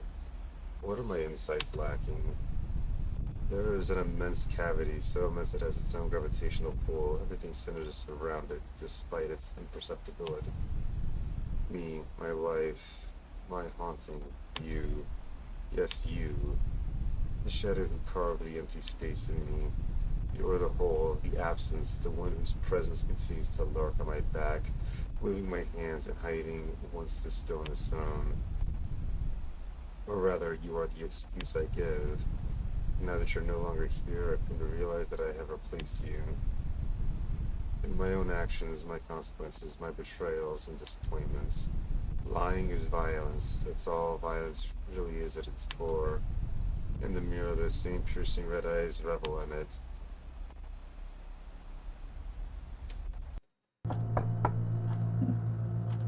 Come in. Hello, boss, do you have a minute? Well, okay, that sounds cool. But its time is very valuable in our field. Not my fucking field anymore, actually, because I quit. Oh, is that so? Indeed, I won't be following your stupid contracts anymore. Oh, I'd be lying if I said this did not shock me, but I am nonetheless quite saddened by this development. Suppose you're saying this to me, I can't change your mind? Nope. Not even your stupid job bonuses can convince me. I know my worth. Very well then. As a standard procedure, we shall undertake an exit. Please take a seat. Fine. Don't worry, it's quite short, then we shall part ways. How would you describe your time at the company as a consultant? Describe what could be improved. Oh wow, want me to rant all day long? Just let me think. The coffee machine's always broken or makes everything taste burnt. The overtime pay blows. We only kill small fry and petty lowlives. Did I mention the boss fucking sucks? Maybe if he died and fucked up to some other realm we could get somewhere, but cutting one of his heads only results in two new ones growing. Huh. If there's any trait or quality you consider to have greatly developed or improved at, describe it. Well, my patience was tested for sure. From enduring such shit conditions to such a shit boss, I might as well give up and wallow in an alleyway as my soul and body are devoured by perils, unless the pain would be over quicker than this. Are you willing to come back to the distant or near future? Hell no. Is everything alright? Huh? Your decision seems quite abrupt. You've been the best employee by far these last few months. Besides a few incidents, your numbers are top-notch. Killing our targets like shred of remorse, cooperation with client mission objectives. In fact, it seemed you were here to get job assignments. Just like when you were a kid, and the fragrance from by sweet red iron filled your palate, your mind, and your soul. Your soul and ember hungry for more fuel to mindlessly add the fire. Hungry for humans, small creatures, feral beings, anything that gets turned into a corpse. Cecil? I just can't fucking stand you and your fake attitude anymore. Very well. Lastly, what are you going to do after this? None of your damn business. That'd be all. Farewell, Cecil. Best of luck in whatever path you choose going forward from here. Bye, asshole.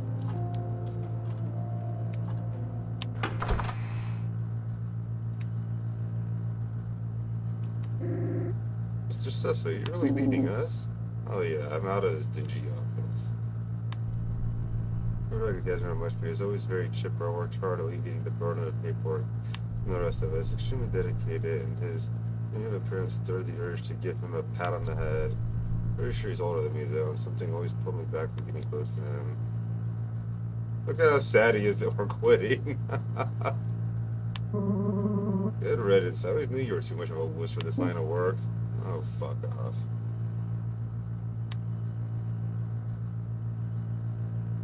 That's weird. Despite myself, I cannot help but feel the taste of bittersweet well up in my throat. Why did I care about this job at all? Why did I care about the people who constantly judge me, spit in my face, and don't give a crap about what happens to me? They'll keep on with their happy little lives while I wallow and drown in the mud. To hell with them all, to hell with this. Hope they all die. Die, die, die, die, die.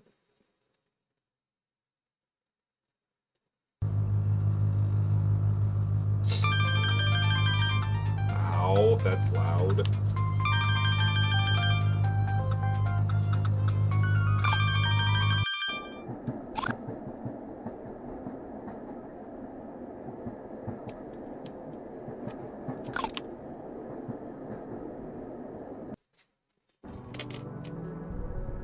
Every building I've ever visited has been its own world. With their own natural laws to govern over the inhabitants, say they're laid down by them or those before them, or the structure itself. It's no wonder everyone's so picky when choosing a home nowadays. No, but who am I to complain? I'm settle down for any place whose rent is low enough, whose bed is clean enough. But I know it's temporary. Sooner or later I'll leave, or be kicked out, or thrown out the window, harvested for parts. Whatever, point is they all suck. They aren't the house of my dreams. My dream house is reminiscent of the first human building I read about in a story. A prison, not quite finite, but not quite dead, riddled with stairs, oppressive walls, and hidden contraptions. No organic or asymmetrical objects stood out, no decoration or color dared to appear, and no windows ever had been built, since those at the prison shan't ever leave it. What they did, it mattered not, their sins, their past gone. Their every moment had been reduced to their new home. But the protagonist comes to an interesting conclusion in the book. With no windows, no signs of the outside, she realizes they weren't being monitored. Thus she went on a killing spree, staining the concrete with dark red moments before the shape-shifting walls consumed the corpses. In the end, the girl was alone at the prison, and there was no one left to perceive her. Only the incessant roaring of the machinery engulfing her thoughts. That'd be my dream house, minus the contraptions. I'd probably hurt myself accidentally. Maybe a bit more furniture. Not a deal breaker though. I doubt, however, I'll find it here in Hellbore Town. What a boring, ordinary place. The very fringes of Rome, very shit. Far from the sprawling and crowded cities, there's hardly a life to be had. Dark alleys, buildings purple like bruises, few red lamps to lit the night, and even fewer sane inhabitants. What brings someone to live here? That's what Lord Mother wants me to find out, since all I seems to reside in one of those apartments. From consultant murder agency to family babysitting, what a joke. Can't even refuse either, otherwise I won't receive my family's paychecks. The kiddo will play easy and let me be your roommate. I'll give the town a few points for having some semblance of a city block. The base structure was apparently warped here from a far-off dimension in a freak accident. Might as well take a look around as I find my way to the apartment complex.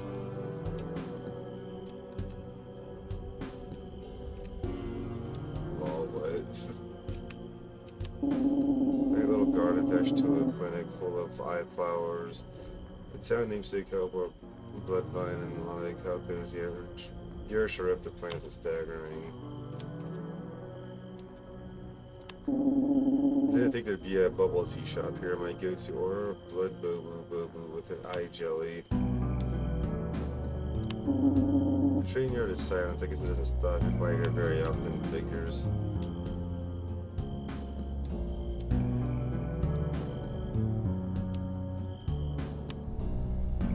Heavily overset the concrete block. Laying near a giant pile of rubble, apartment block B is loudly painted on its side, coldly to bare and neat place of residence. Let's see, apartment 402, here it is. On my way. Hello, hello. Oh, it's you. Ben took knives with every word, pointing straight at all my vitals. Hey, Orchid. So I just got out of my job and Lord Mother told me to. The door slams closed unceremoniously. I didn't even finish what I was gonna say. Guess the roommate plan is a no-go. Well, not sure what I expected. It's time for some apartment hunting. I explored many other places to stay in the next few days to plan that match my requirements. Either too big or too expensive or too many airports. Okay, good. If I tab out, it stops this noise. Then I can pause while we're on ads.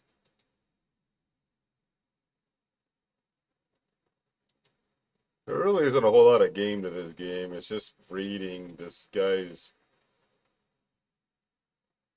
rather depressing life.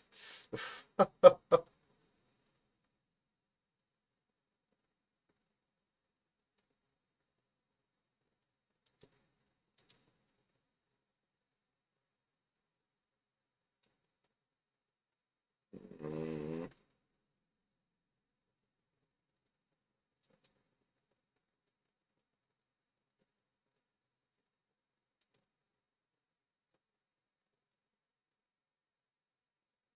Is this even really a horror game? I mean, it's had some, like, I don't know.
Poor viewers.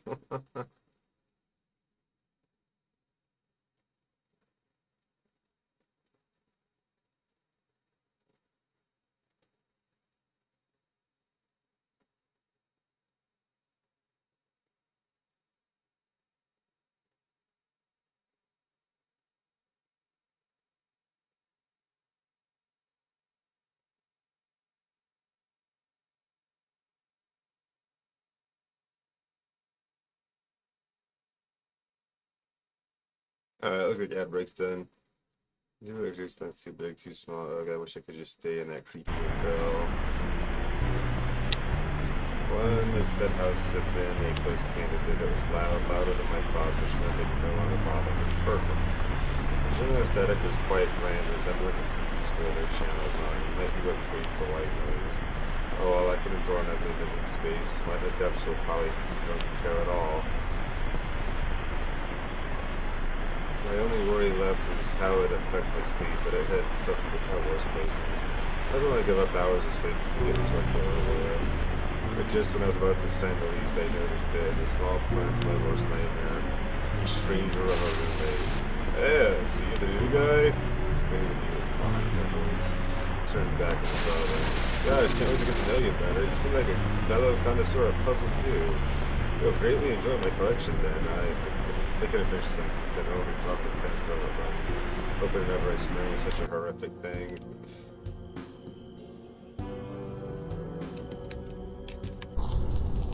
Now near the clinic with the affordable pricing smelled just wonderfully. Upon entering, the odor revealed itself to be bloody meat, thick fat.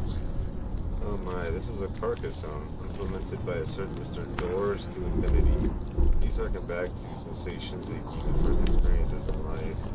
Using advanced interdimensional technology, they had devised a way to create entire structures of animal matter only. His original plan was to utilize elements such as keratin and bones, but the devil market demanded houses and rooms fully composed of fibrous muscles, built along with strips of easy to cook lipids. But as quickly as they rose in popularity, they fell down into irrelevancy. Their mass-producing cost exceeded any reasonable pricing. On top of that, after a few days, the meat would rot if not careful, developing a heinous stench. Those who could endure the spell of the high prices would quickly find their roof collapsing.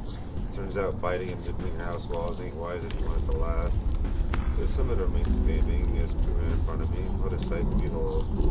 The marveling was magnificent, with the new columns being made of ribs and bone marrow, or also delicious elements of the body turned into furniture. The bed was carved brains, and the sofa had ribbons of viscera as its pelt. It was perfect. I found a perfect home. The mansion for me to live in this boring town for me and me alone. I walked a few steps out of the place around me, and I felt at peace. So I already decided to rent it, recline in an armchair composed of veins and arteries until I quickly got up, feeling my clothes were stained with red as the carcass hung. I looked down at my shoes better somehow. That's when I realized why this place was so cheap. Why the landlord had a dry cleaner down the street. Never mind that.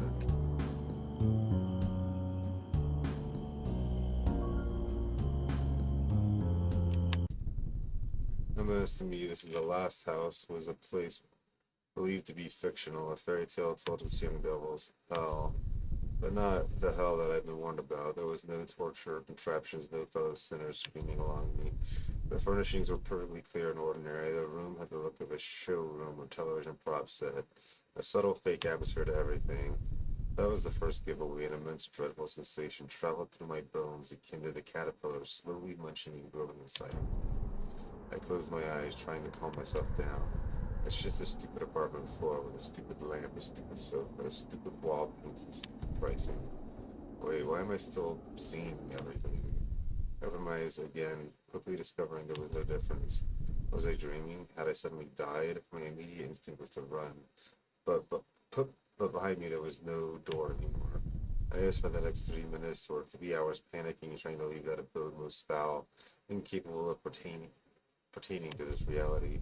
Eventually I realized my attempts were futile. I was trapped. I chose then to inspect the nature of my cell. Inspecting the stupid sofa, the stupid lamp, the stupid me, the stupid walls, the stupid sofa, the stupid pocket change, my stupid eyes, the stupid. And when I observed that intricate detail, I came to quickly regret it. Embedded in everything, no matter the object, were the faces. Frozen hollow faces, observing all but not comprehending not. Instead of bricks or fabric, this room had been built upon their smiles, fake smiles. Through their eyeless expression, I sensed the true, poignant feeling behind cat each. They were trying to hide it. The stagnant faces, not alive, were lying. Lying at nothing. It was the facade directed at me. I squinted my eyelids, trying to figure out their intention, and got closer. That's when the realization came in. The faces were me. I had been surrounded by my reflection all the time, like the insides of a giant mirror ball. And to top it off, the mouths began moving, showing the same teeth as I. Their voices mimicked pebbles and ice hitting against the roof, scratches against paint walls, against skin. Was this how I sounded? The incomprehensible, incessant clutter of violence with no purpose, raspy and spring, tox engines akin to a cobra? I covered my ears, closed my eyes again, and cursed to all realms. I wouldn't let some stupid whispering apartment doom me, judge me. I hadn't come so far, endured everyone's stupid discernment to rot in this seedy town. The more the agonizing noise increased, the cancer growing, replacing my heart and its beat, the more I was attuned to the hellish melody despite my attempts. Until, dissipating in my thoughts, it was gone completely. As I waited for the other shoe to drop, I opened my eyes again and saw myself in front of a violet wooden door, with an eye carved on it, waiting to be entered.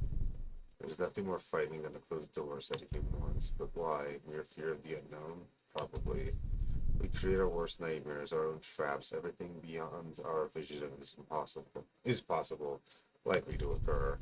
But for me, there's something else. The temptation. We want the door to unlock, to reveal its secrets. What scares us is what draws us to. Sometimes it's what we crave for. How many stories are about achieving your life goal and ending up purposeless? What can I assure, regardless, is that with my trembling hand twisting the doorknob, I wished both to get out and to be entrapped forever. Inside it looked abandoned, all remains indistinguishable, inedible, bloated and dark. There was an immense shapeless corpse at one corner, indistinguishable organs piled into one mound. Reminding me of a child playing with slime, sticking random toy parts in it. Except the toys were conglomerations of big eyes, big mouths, and it moved. It was moving. As the carrion took shape and became alive, its crowd of eyes piercing me with a gaze I'd hoped to never receive again. It screamed fear. But not any fear, primal fear, directed at me, as if my image alone invoked fright deeper than death. As if I was woe, distress, and misery incarnate, as if the weight of my mistakes was written on my face. It was him. He'd come from me. I had been the demise behind the closed door once, and now he was mine. Knocked. Word left my lips, a reaction rather than a thought-out decision. I mumbled it again for the first time in decades. Meanwhile, Knocked came closer and closer. An ocean of tendrils crawled the wooden planks with visible difficulty. Oh, that's what I said earlier. What up, Black Belt?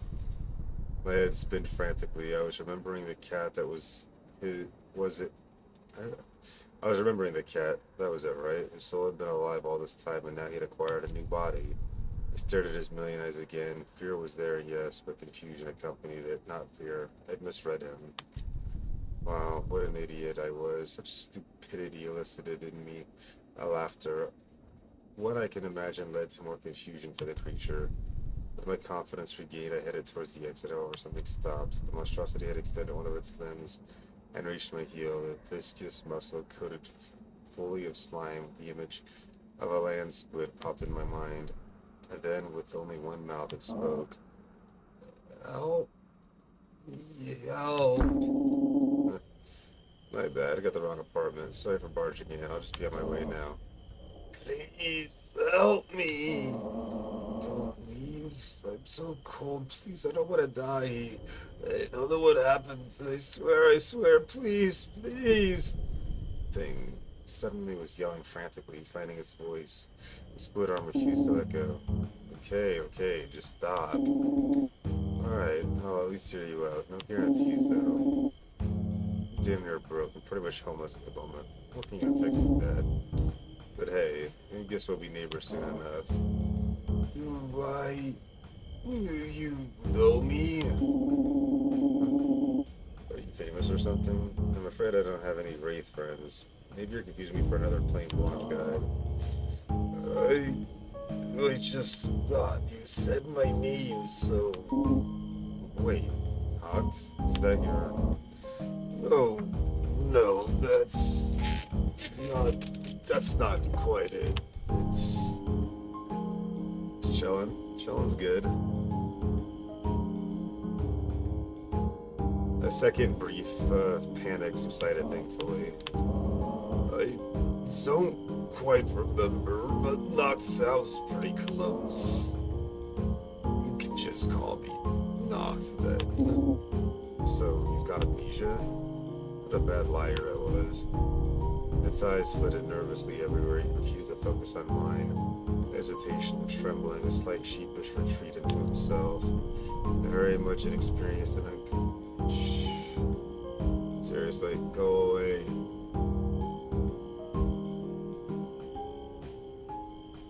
Oh my god, I can't find my fucking mouse. Where is it?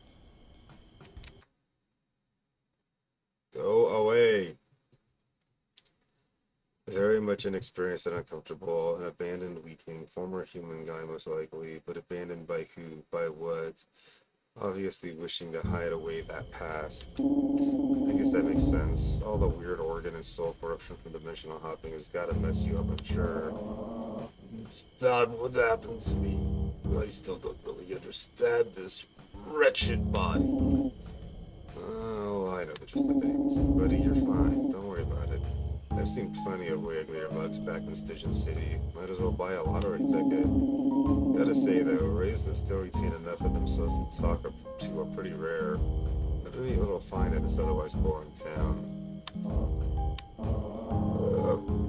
Don't really know much about this place. My mind is still foggy.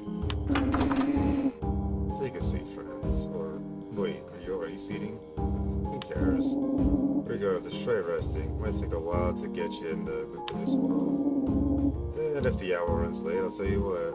I'll find a place right nearby so we can talk anytime. Bill? That sounds nice. I don't think you ever told me. I don't think you ever told me who you are. Or what you are. I'm just a regular, everyday, bottom of the barrel devil. An irredeemable monster. This realm is absolutely infested with nightmen. As for names, just call me Cecil. From the Latin Caesus? Blind? Welcome to your new life, not. I didn't have a choice.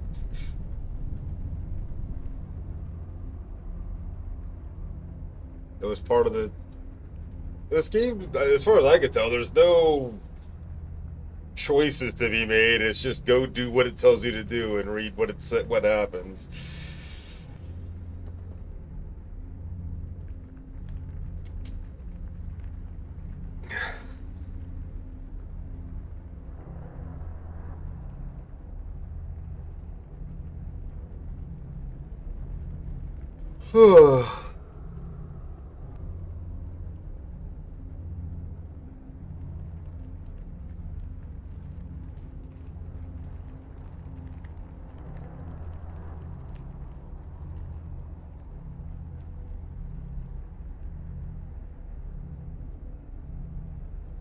Someone once said that loving someone is letting them go.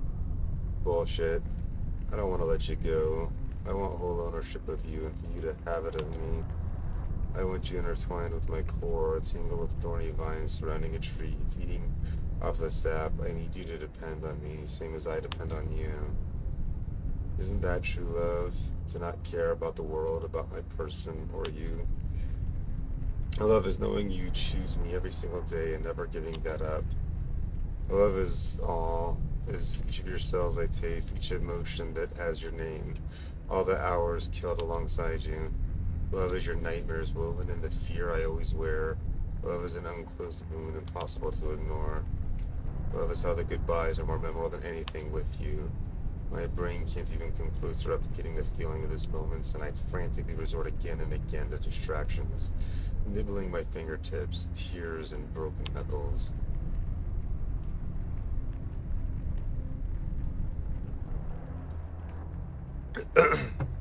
However, it all pales when I finally say hello and our time together commences once more, seamlessly merging with infinity, because it should be infinite. There shouldn't be any goodbyes, anything else around, just us two together. To let go of all that is the opposite of love. It's hatred. It's towards yourself for believing you're unworthy of such feelings. Now, whether it is healthy or not, it is a different matter.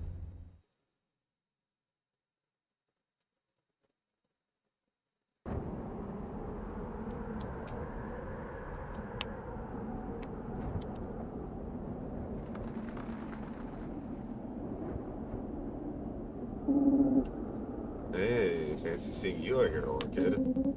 I don't remember inviting you to talk to me. Good joke, good joke. What are you doing out here, Cecil? Just enjoying the view up above it all? Could ask you the same question. Just pondering, I guess. And I find this place best to ponder. It's the only place I can see the sky in Hellbore Town, after all. You're pondering about stuff? You know, I find it kind of funny. Our parents were obsessed with how we would turn out, always hounding us every step of the way through our childhoods and how to think, how to act. To fit in this predefined mold they had in their heads about what we should be. And now, they don't seem to care at all. But I bet they'll come crying at my feet for me to return home one day. I can't wait for that so that I can sneer at them. Yeah, well, you do know, cousin, what? They're happy that they found a third generation heir, so they're probably not gonna bother us much anymore. Hemo Global Blood Co. is in good hands. I see. What a shock luck. He's on your side of the family. Must have been after I left the manor. Still, it's a burden lifted. We're both free to do what we want. There aren't any eyes on us anymore. We don't have to manage our family businesses. We don't have huge manors full of fearful servants where the days are empty and cold. What was the point of all that suffering? Who knows? But I can pursue my dream. I'll open a small craft shop full of love and joy on my own terms, with a partner to share my waking moments with. Well, eventually. Still on Lord Mother's allowance. Still gotta study, gotta find a girlfriend, but the world is much more open now, and my path clearer. What will you do, Cecil? Well, I'm headed back to my apartment. See you around.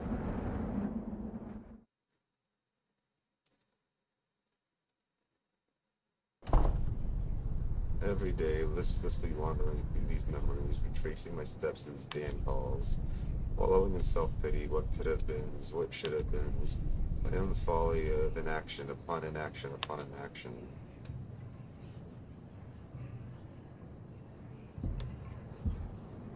And return back to the beginning. The path forwards is the path backwards, a death spiral of my own making.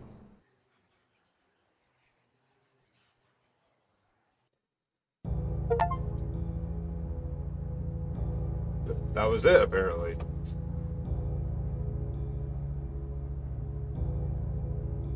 That was certainly something.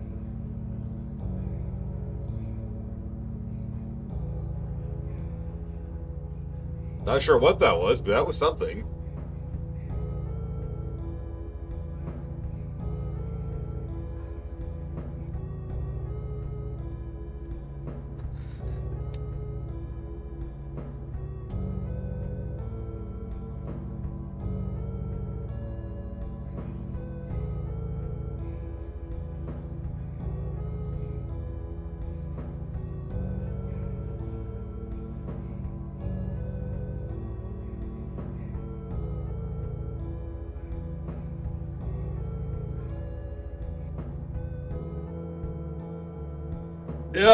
Yep, that's that about sums it up. It was definitely something.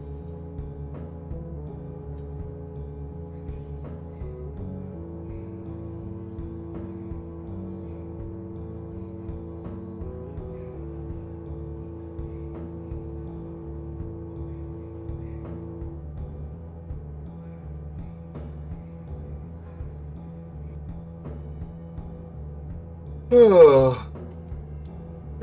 Oh.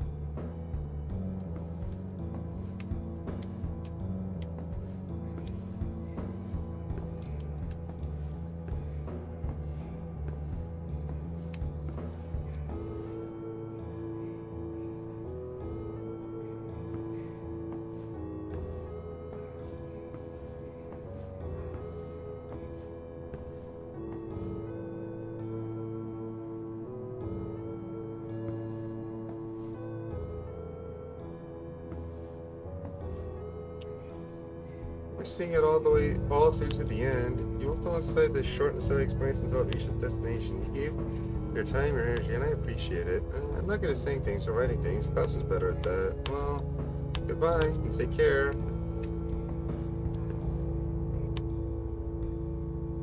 What, a year ago or so, I wrote a few separate excerpts about Allie's character. I was lucky that not only she loved them, but she had decided to make a game about them. Later, she asked me for extra help as a co-writer, and I couldn't say no. It's been a pleasure to participate in such a project. I'll always thank her for it. As for you, the gamer behind the screen, thank you for playing too. No matter the type of devil you are, I hope life smiles upon you every day from now on.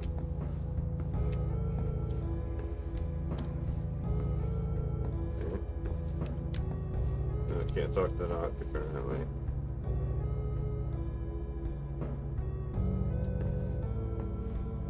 Can't talk to her either. Okay. Well, that just exits the game entirely. Okay. Well, that was that.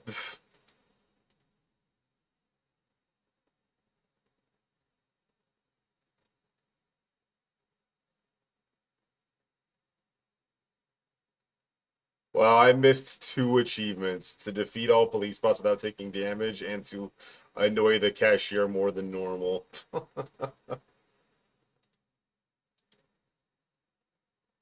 Well, now what?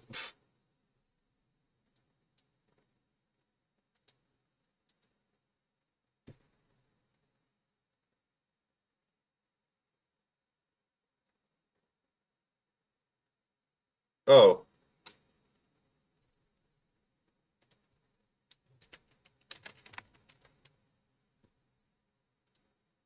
I didn't know that's what you were talking about when you said that.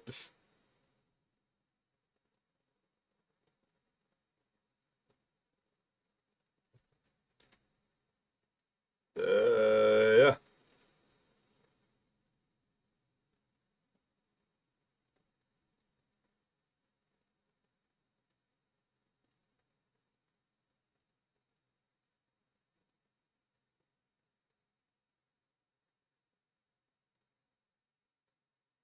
Hmm. That is taking its sweet time to download, ain't it? Hmm.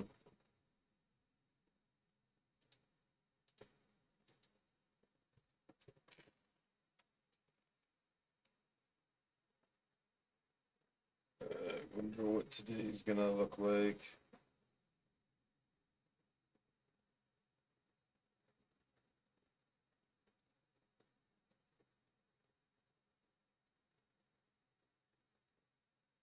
I think somebody called out.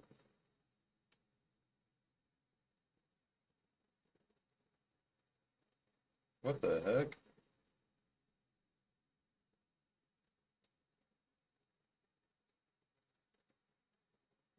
Okay.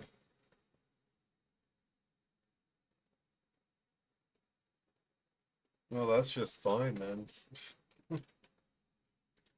There was a ton of fucking work to be done today, and they gave me almost none of it.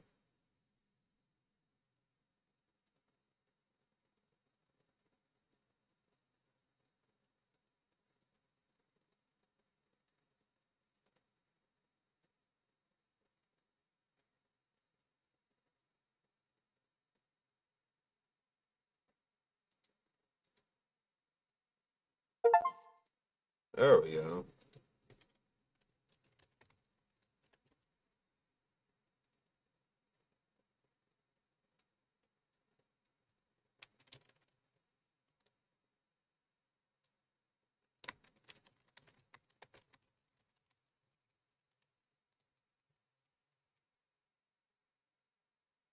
We shall see what this one is. That last game was very odd.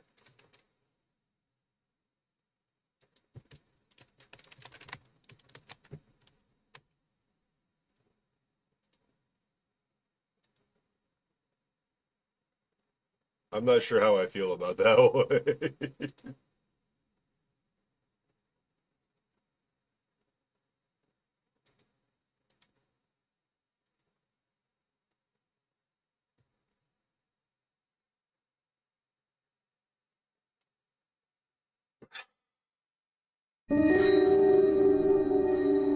Jeez, that was loud and sudden.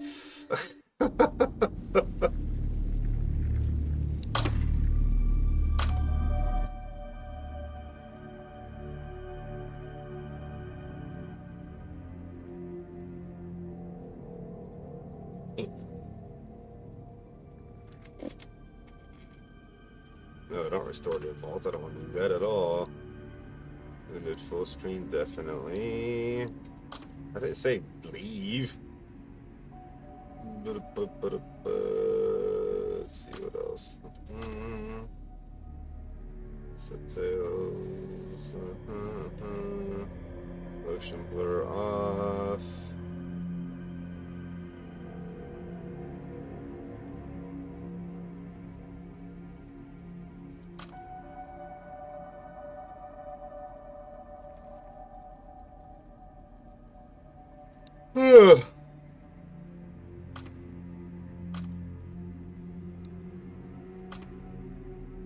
No use means to meet without no modifiers, just players, commercial players, control third person controls.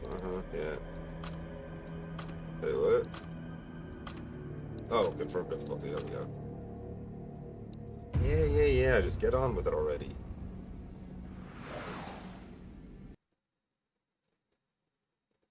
That too is how I go through doors. I flip upside down before entering. Something has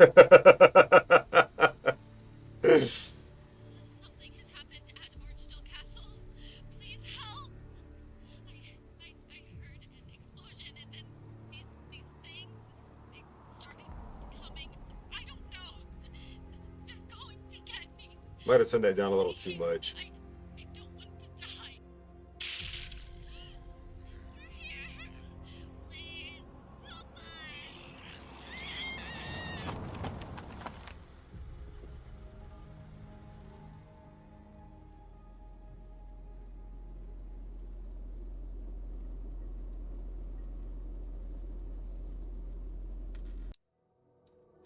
Let me, I'll just turn this up a little bit more. And turn this down a little bit more.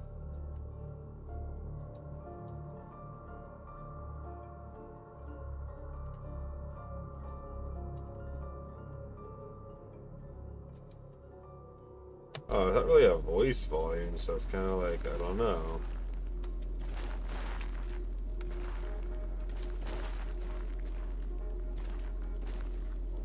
Huh? But I don't keep awaiting me.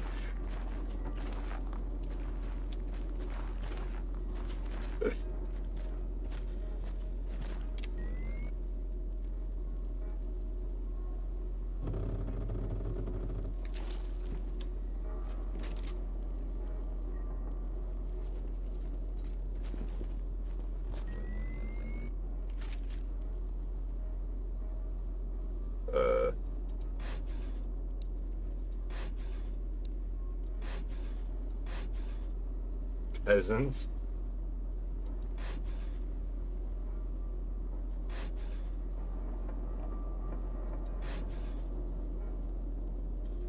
Okay. You could dress up like a cultist. That's funny, like the underwear I gotta unlock up, but the bikini I've already have unlocked apparently. And there's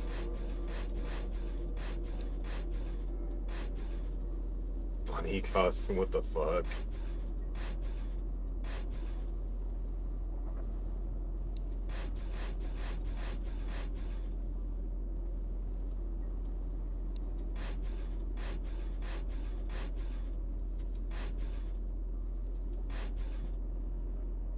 I don't understand what the point of the costumes are though. Well, I guess, yeah, never mind. But yeah, like, why is cultist an outfit so?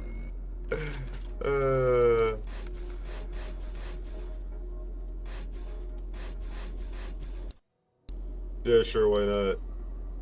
We can join. We can join a cult. uh,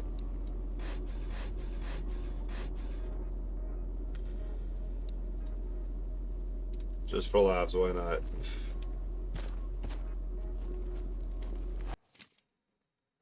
I look forward to having one last get together later for the other employees before the castle closes for the season. The recent construction has been a nightmare, making a mess and blocking the road towards the entrance, so neither workers or customers can easily enter, not to mention the awful smell since they've started working in the castle grounds. The winter has been a slow season this year. One thing's for sure, I won't miss this place, Katie. Yeah, exactly.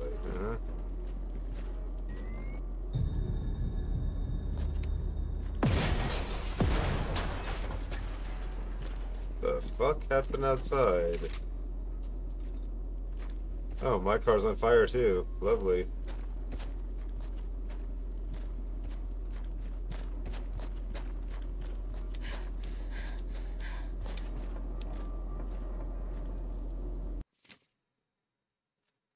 Training was rough today for us night guards. Not like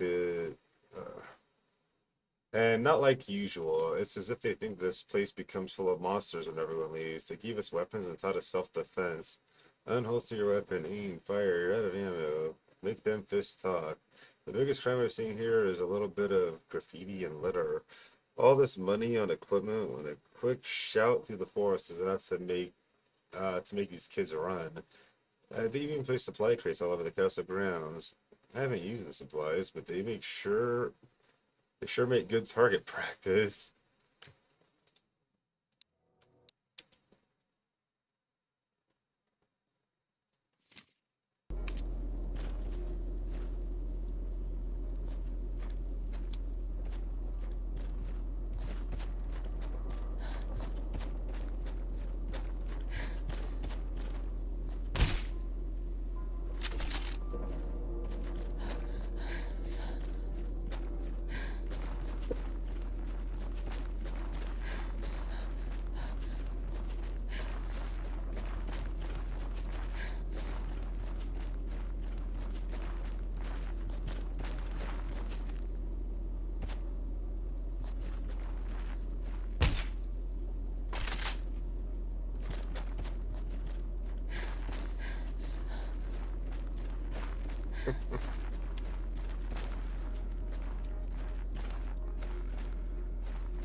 Yep, just roll around in the radioactive waste. That sounds like a good idea.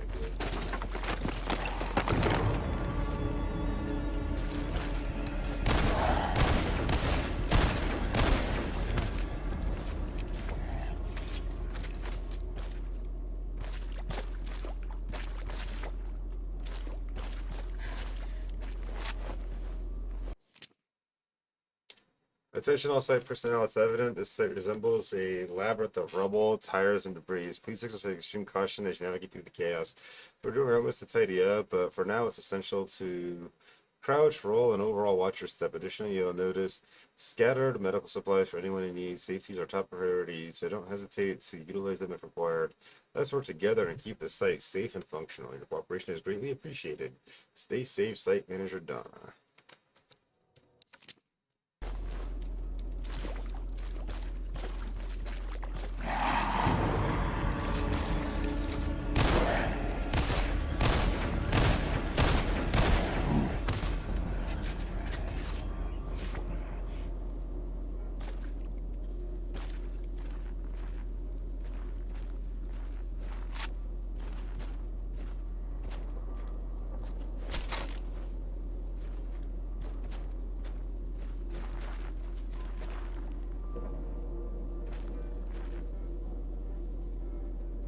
What the heck?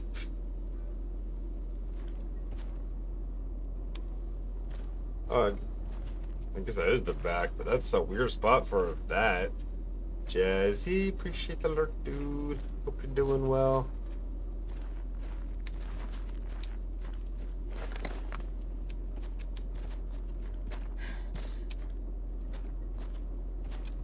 You know what? Sorry, I need to go to the bathroom real quick. Ish. I'll be back.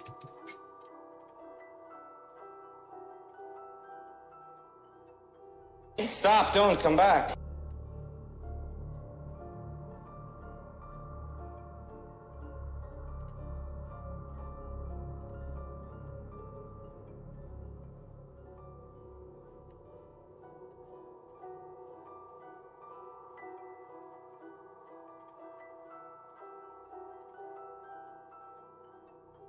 Stop, don't come back.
Darling.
Yeah, sorry about that. I'm back.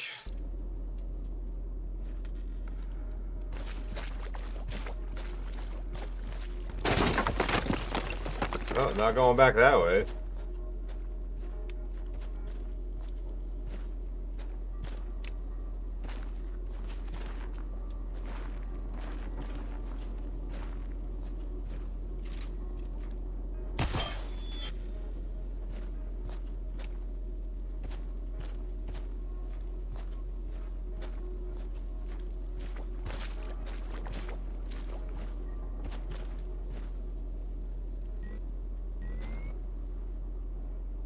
Sneaky.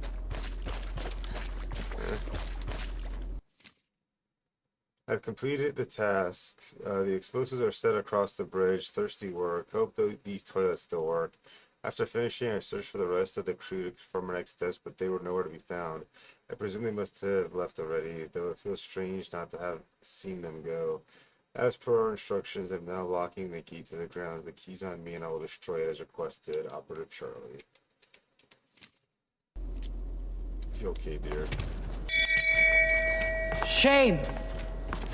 Shame! Shame!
I shouldn't have come out tonight. The forest grounds are wrong. Too quiet, too empty, no guards, no other workers. What are these skulls hanging in the trees, glowing with sickly light, screaming like something trapped? The sound crawls into your head and doesn't let go. Find out how we break them. I don't know whose sick prank this is, but we're the ones that have to clean it up. Why is no one else here? Why do these faces look so familiar?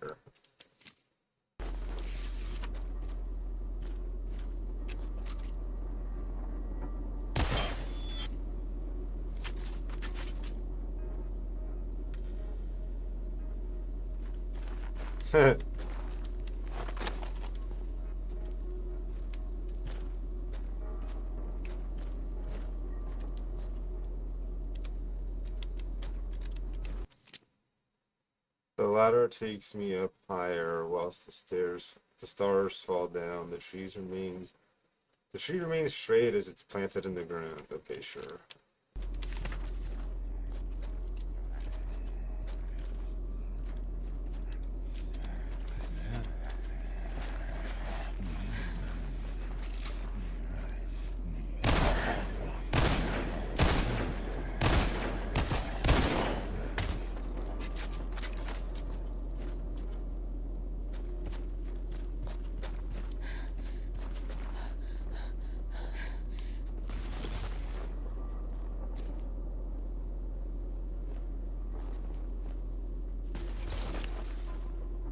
Fucking hell's going on in that area?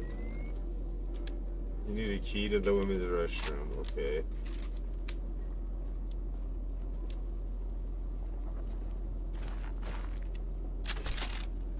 Pump shotgun ammo, is that what it said?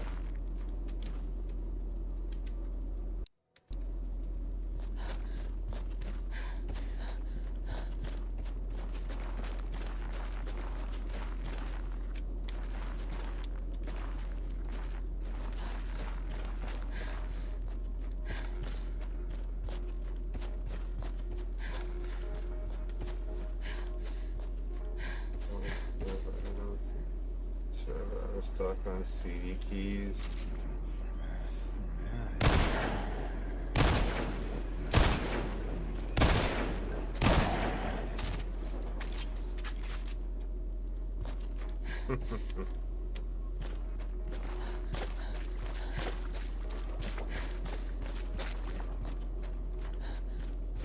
That is amusing.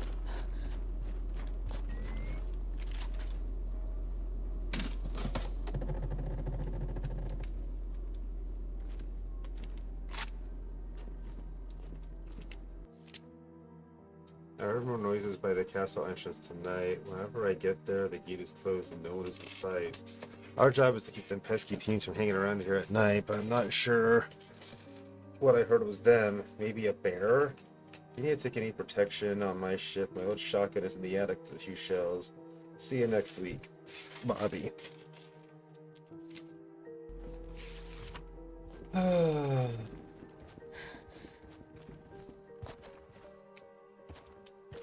I really need to get a new chair. I'm back to using my old one because the new chair I bought initially, well, that broke really fast.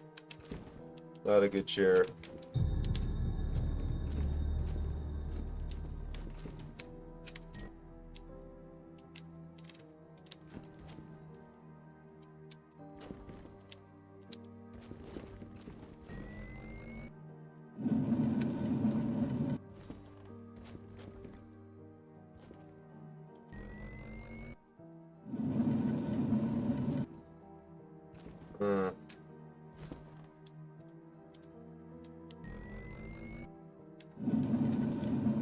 This is that fucking poem I read earlier, isn't it? If only I knew how to actually access my inventory.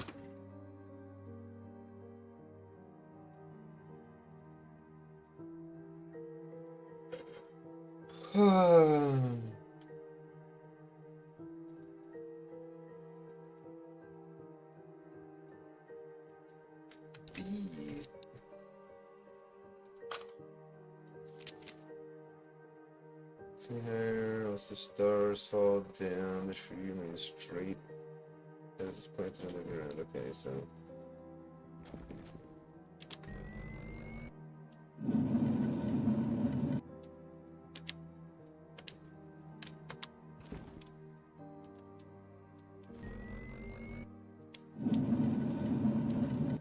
Doors up.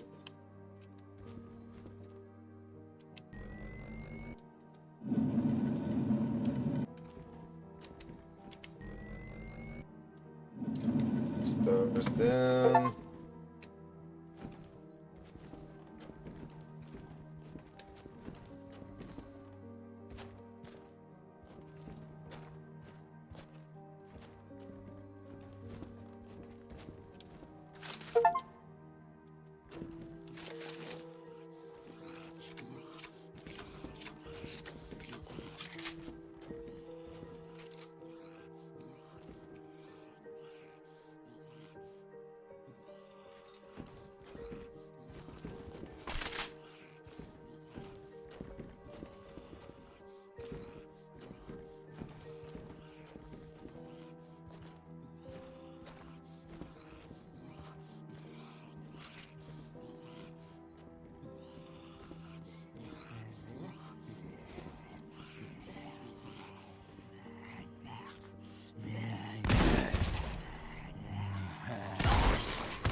I figured it out. When the nightmares come, I dodge low and fast, and they miss. Every time they strike, I move farther, faster. It's like my body remembers what my mind can't. If only I could strike back. If only I had the strength to fight, not just run. I tear through the fog and take down every last one of these things. Maybe then someone else wouldn't have to run like I do. Roll distance. Added upgrade list at the workbench.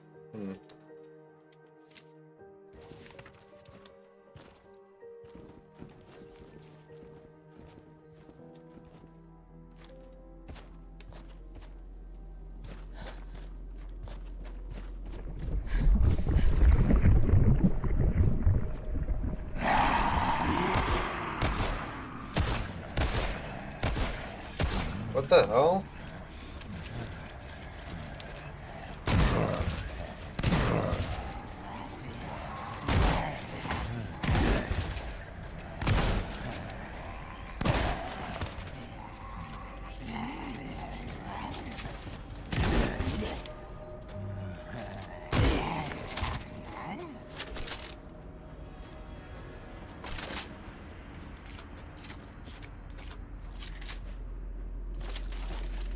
I swear my pistol hits weren't doing anything.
In a burst of adrenaline-fueled fury, I unleashed the full force of my speed, my foot connecting with the heavy door of the public bathroom. With a resounding crash, the hinges gives way, splintering under the impact of my determination. Inside, I find the one who sought refuge from my pursuit, their hiding place no match for my relentless pursuit of the truth. And this one is blind and must go. Sprint melee attack added to the upgrade as Or as an upgrade to door. So.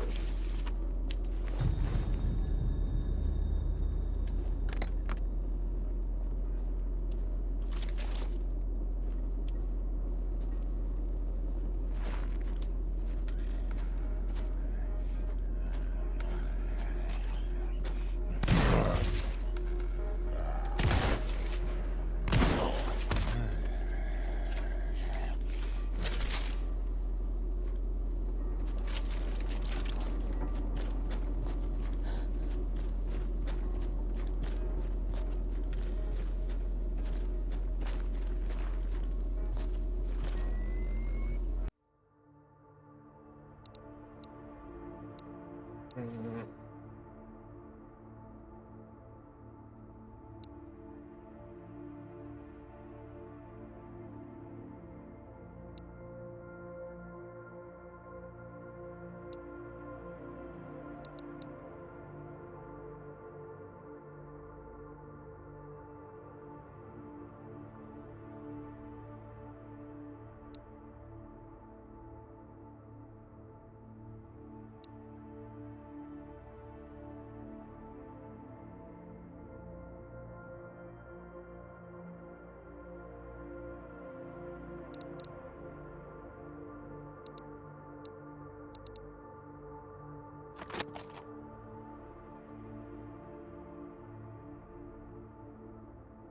Hmm.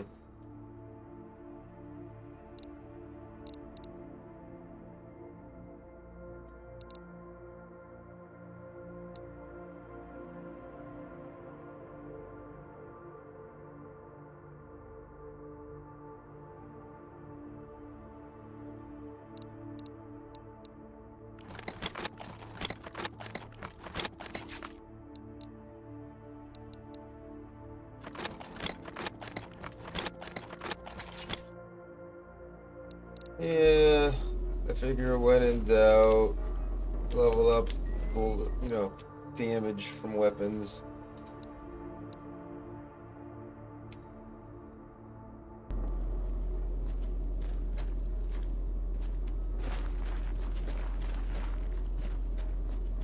Ads. Oh shit, we got a baddie spawning right now too.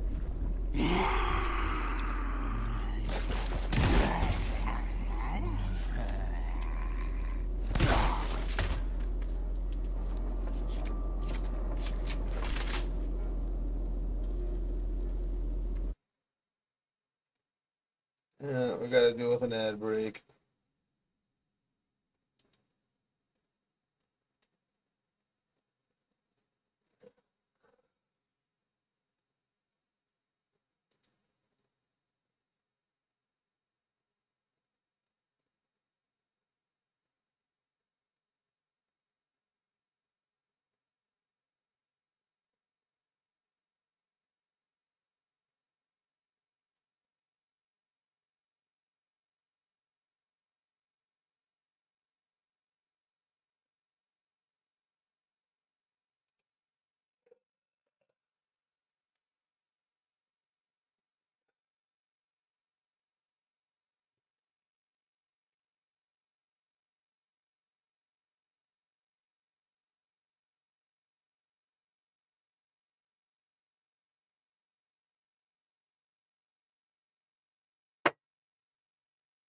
Hmm.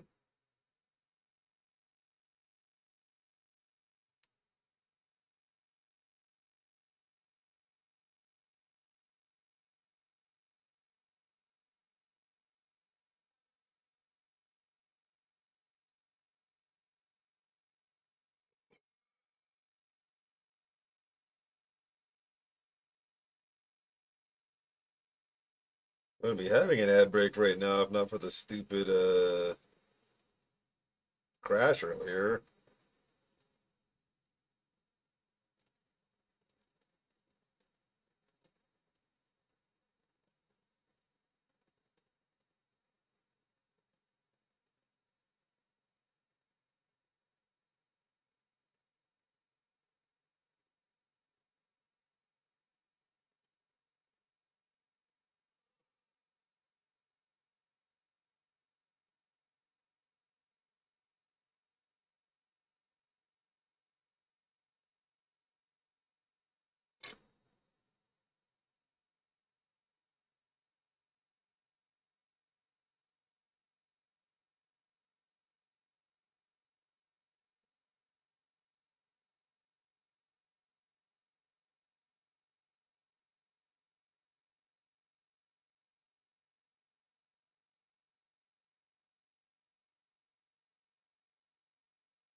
Alright, we're back.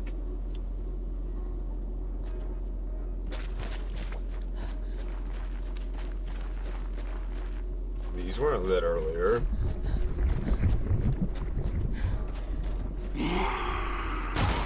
Shut up.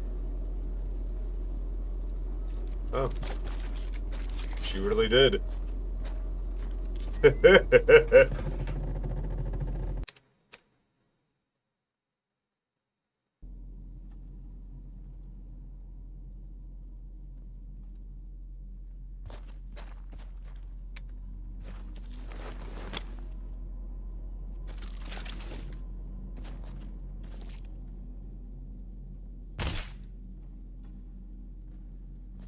Better start using my pistol and pull up on ammo.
Oh, fuck you.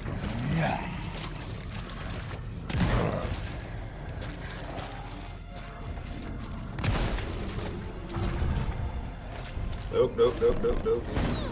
Ow.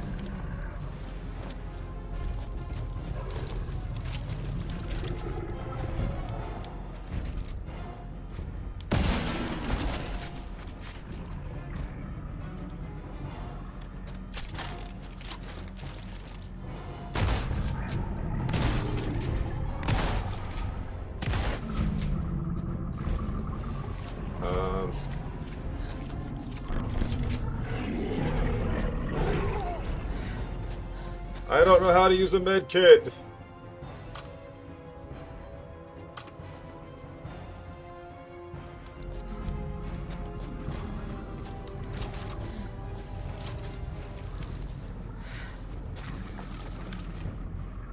Oh god, that healed fucking nothing.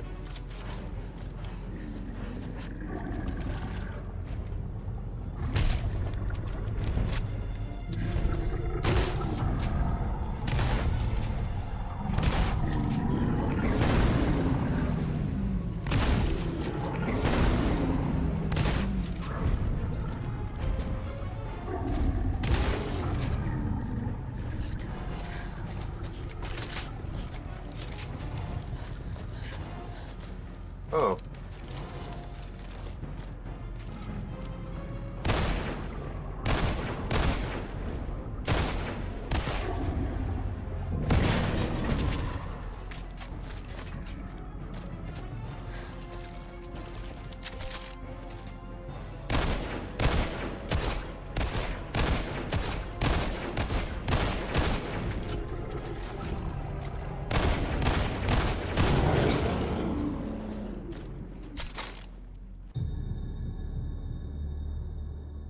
A literal key item.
That's what I thought.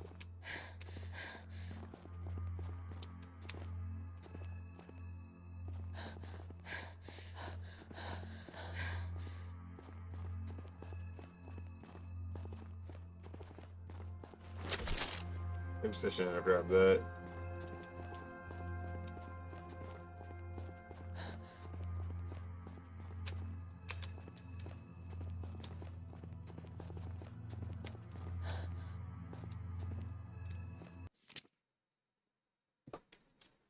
I find solace in preserving the history woven into the paths of the garden. In the shadow of Archdale Castle, it's hard to maintain such intricacy. With each cut of branch, I find myself growing tired. My life spent in these grounds without stepping away. I owe it to them for an eternity. We used to have community, then opened the grounds to the public despite our offerings. Now it's just the lords doing as they please, and few remain. The confines of the garden are all I need, and with any luck, they'll forget I'm here.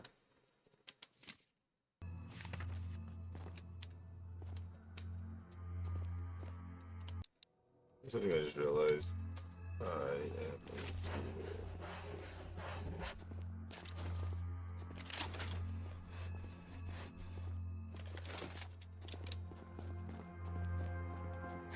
There are 2 medkits back on the bridge I can pick up, and I'm not full health. May as well heal up and go back and pick those damn kits up, yeah?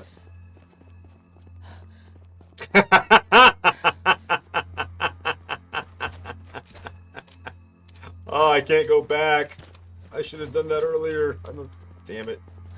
Damn it, damn it. What's up, Vital Evil? How you doing?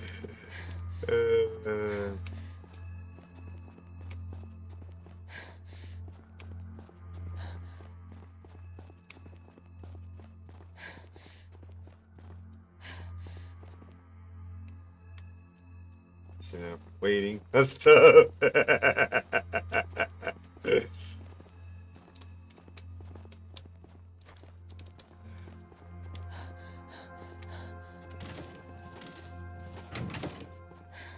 Oh, fuck you. Archdale Hedge Maze leaflet. Step into a world of wonder and exploration at our historical preserved fun hedge maze. Feel the thrill of discovery as you uncover the alcoves and delve into centuries bygone. Through a meticulously crafted maze, traverse 4 areas of the vibrant Archdale Garden using the preserved stone arch bridges, a mechanical marvel for its time. Using only stone and gears to operate at the pull of a lever. Truly a testament of craftsmanship and ingenuity. Your journey awaits. So if you know, if I was just to wait until player shows up and start my cutscene.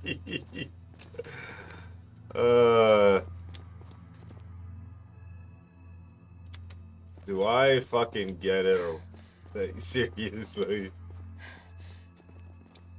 I so understand that sentiment.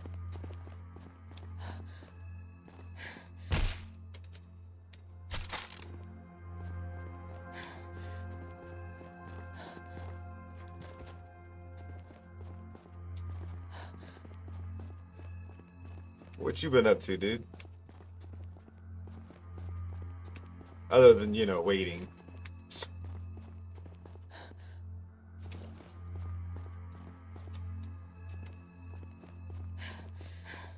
The Haltana Strenova. I'm not familiar with that one. What's that about?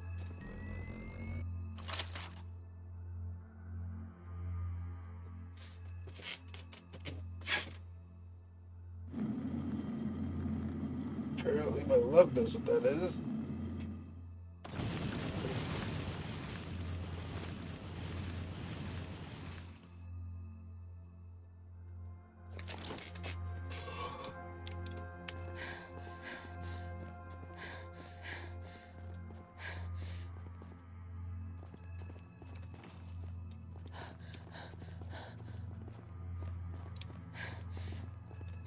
I see.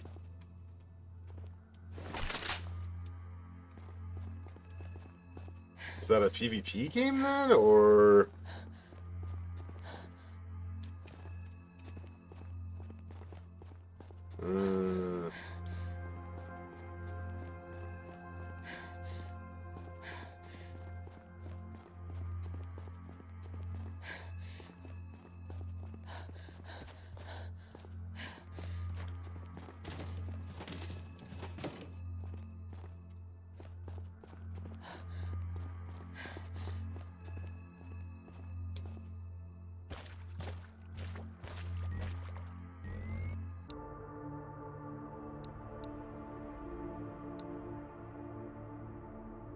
Alright, I think that's a good spot to stop. We've saved our game. It's much better looking.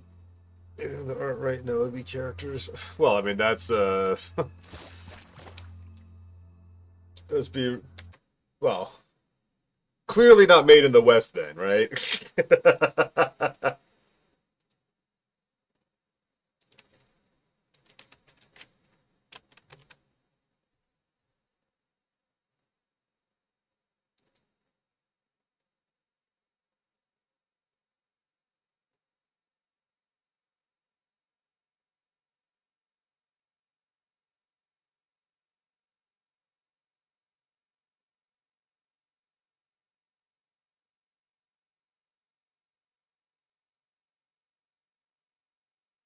That's interesting. How does that work?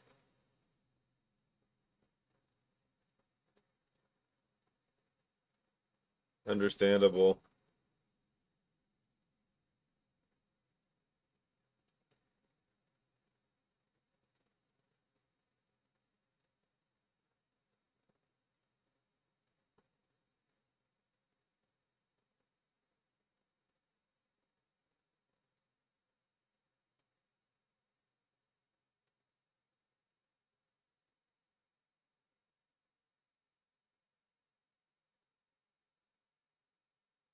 Yeah, I'm not big on oh, that's so weird that going into like 2D mode. Does have good character designs though, for sure. I'm not a big PvP fan as a rule of thumb, generally.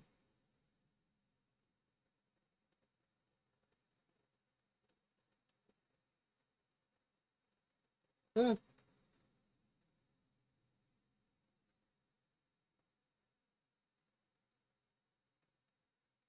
Mystic Chrono Wall will never not be funny.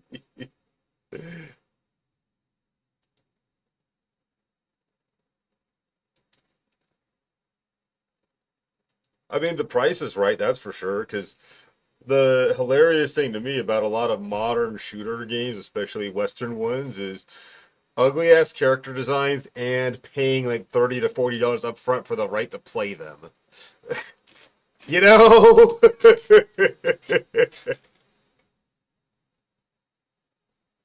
Like, who the fuck's gonna pay for those ugly ass characters they keep putting out?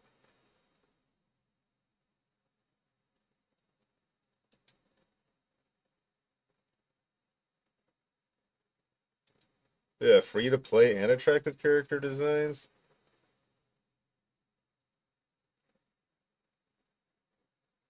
Definitely doing something right, you know?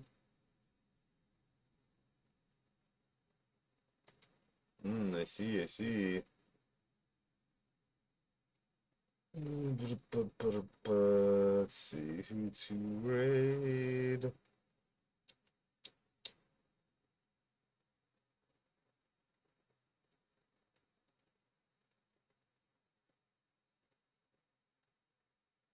Really?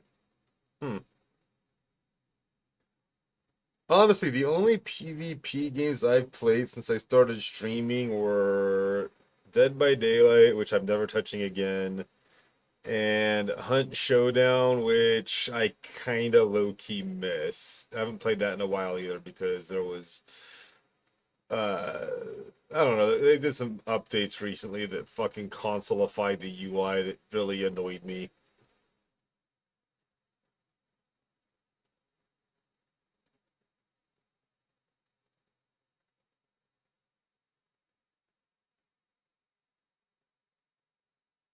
It really, really is.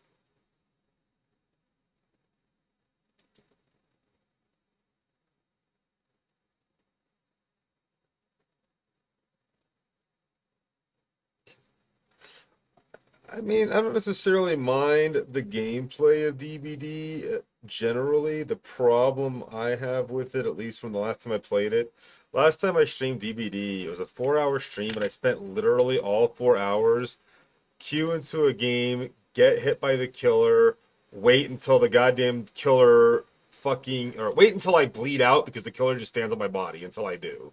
So nobody can revive me. For 4 hours. That's all that happened. Every single game. I uninstalled the game and I have not looked at it since.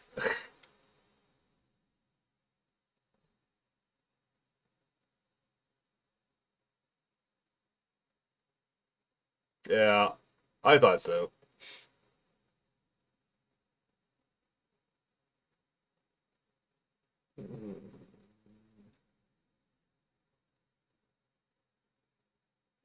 Yeah, I saw. That's what I was looking it up just now.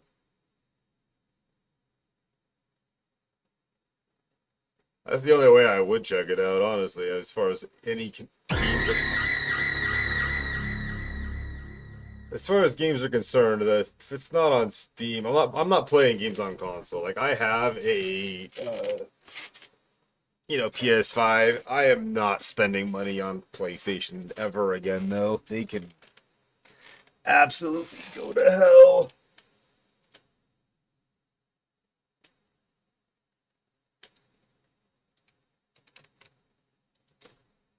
Honestly, with my PS5, I'm my thoughts are disconnect it from the internet, never use the fucking online portion of it again. I did.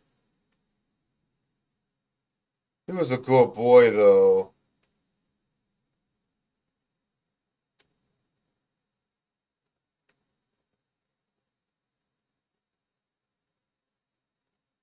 But like legitimate, they can't fucking take your content away if you're not connected to the internet, right?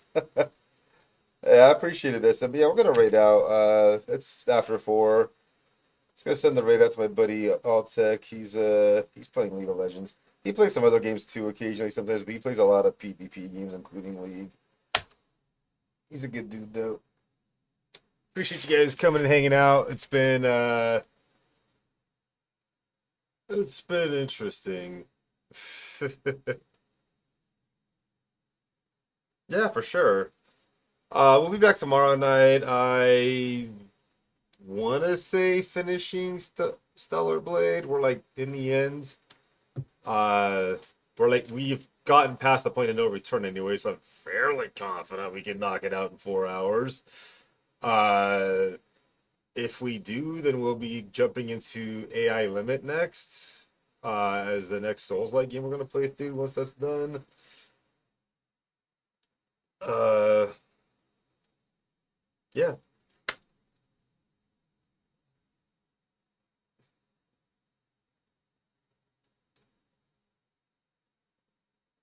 I'm looking forward to it. I bought it on release basically. I haven't touched it yet. I liked the demo a lot.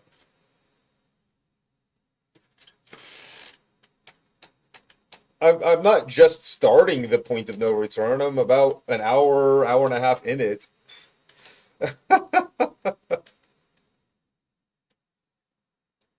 But yeah. Anyway, hopefully y'all have a good rest of your day. We'll see you in the next one. Raid's going out. Bye.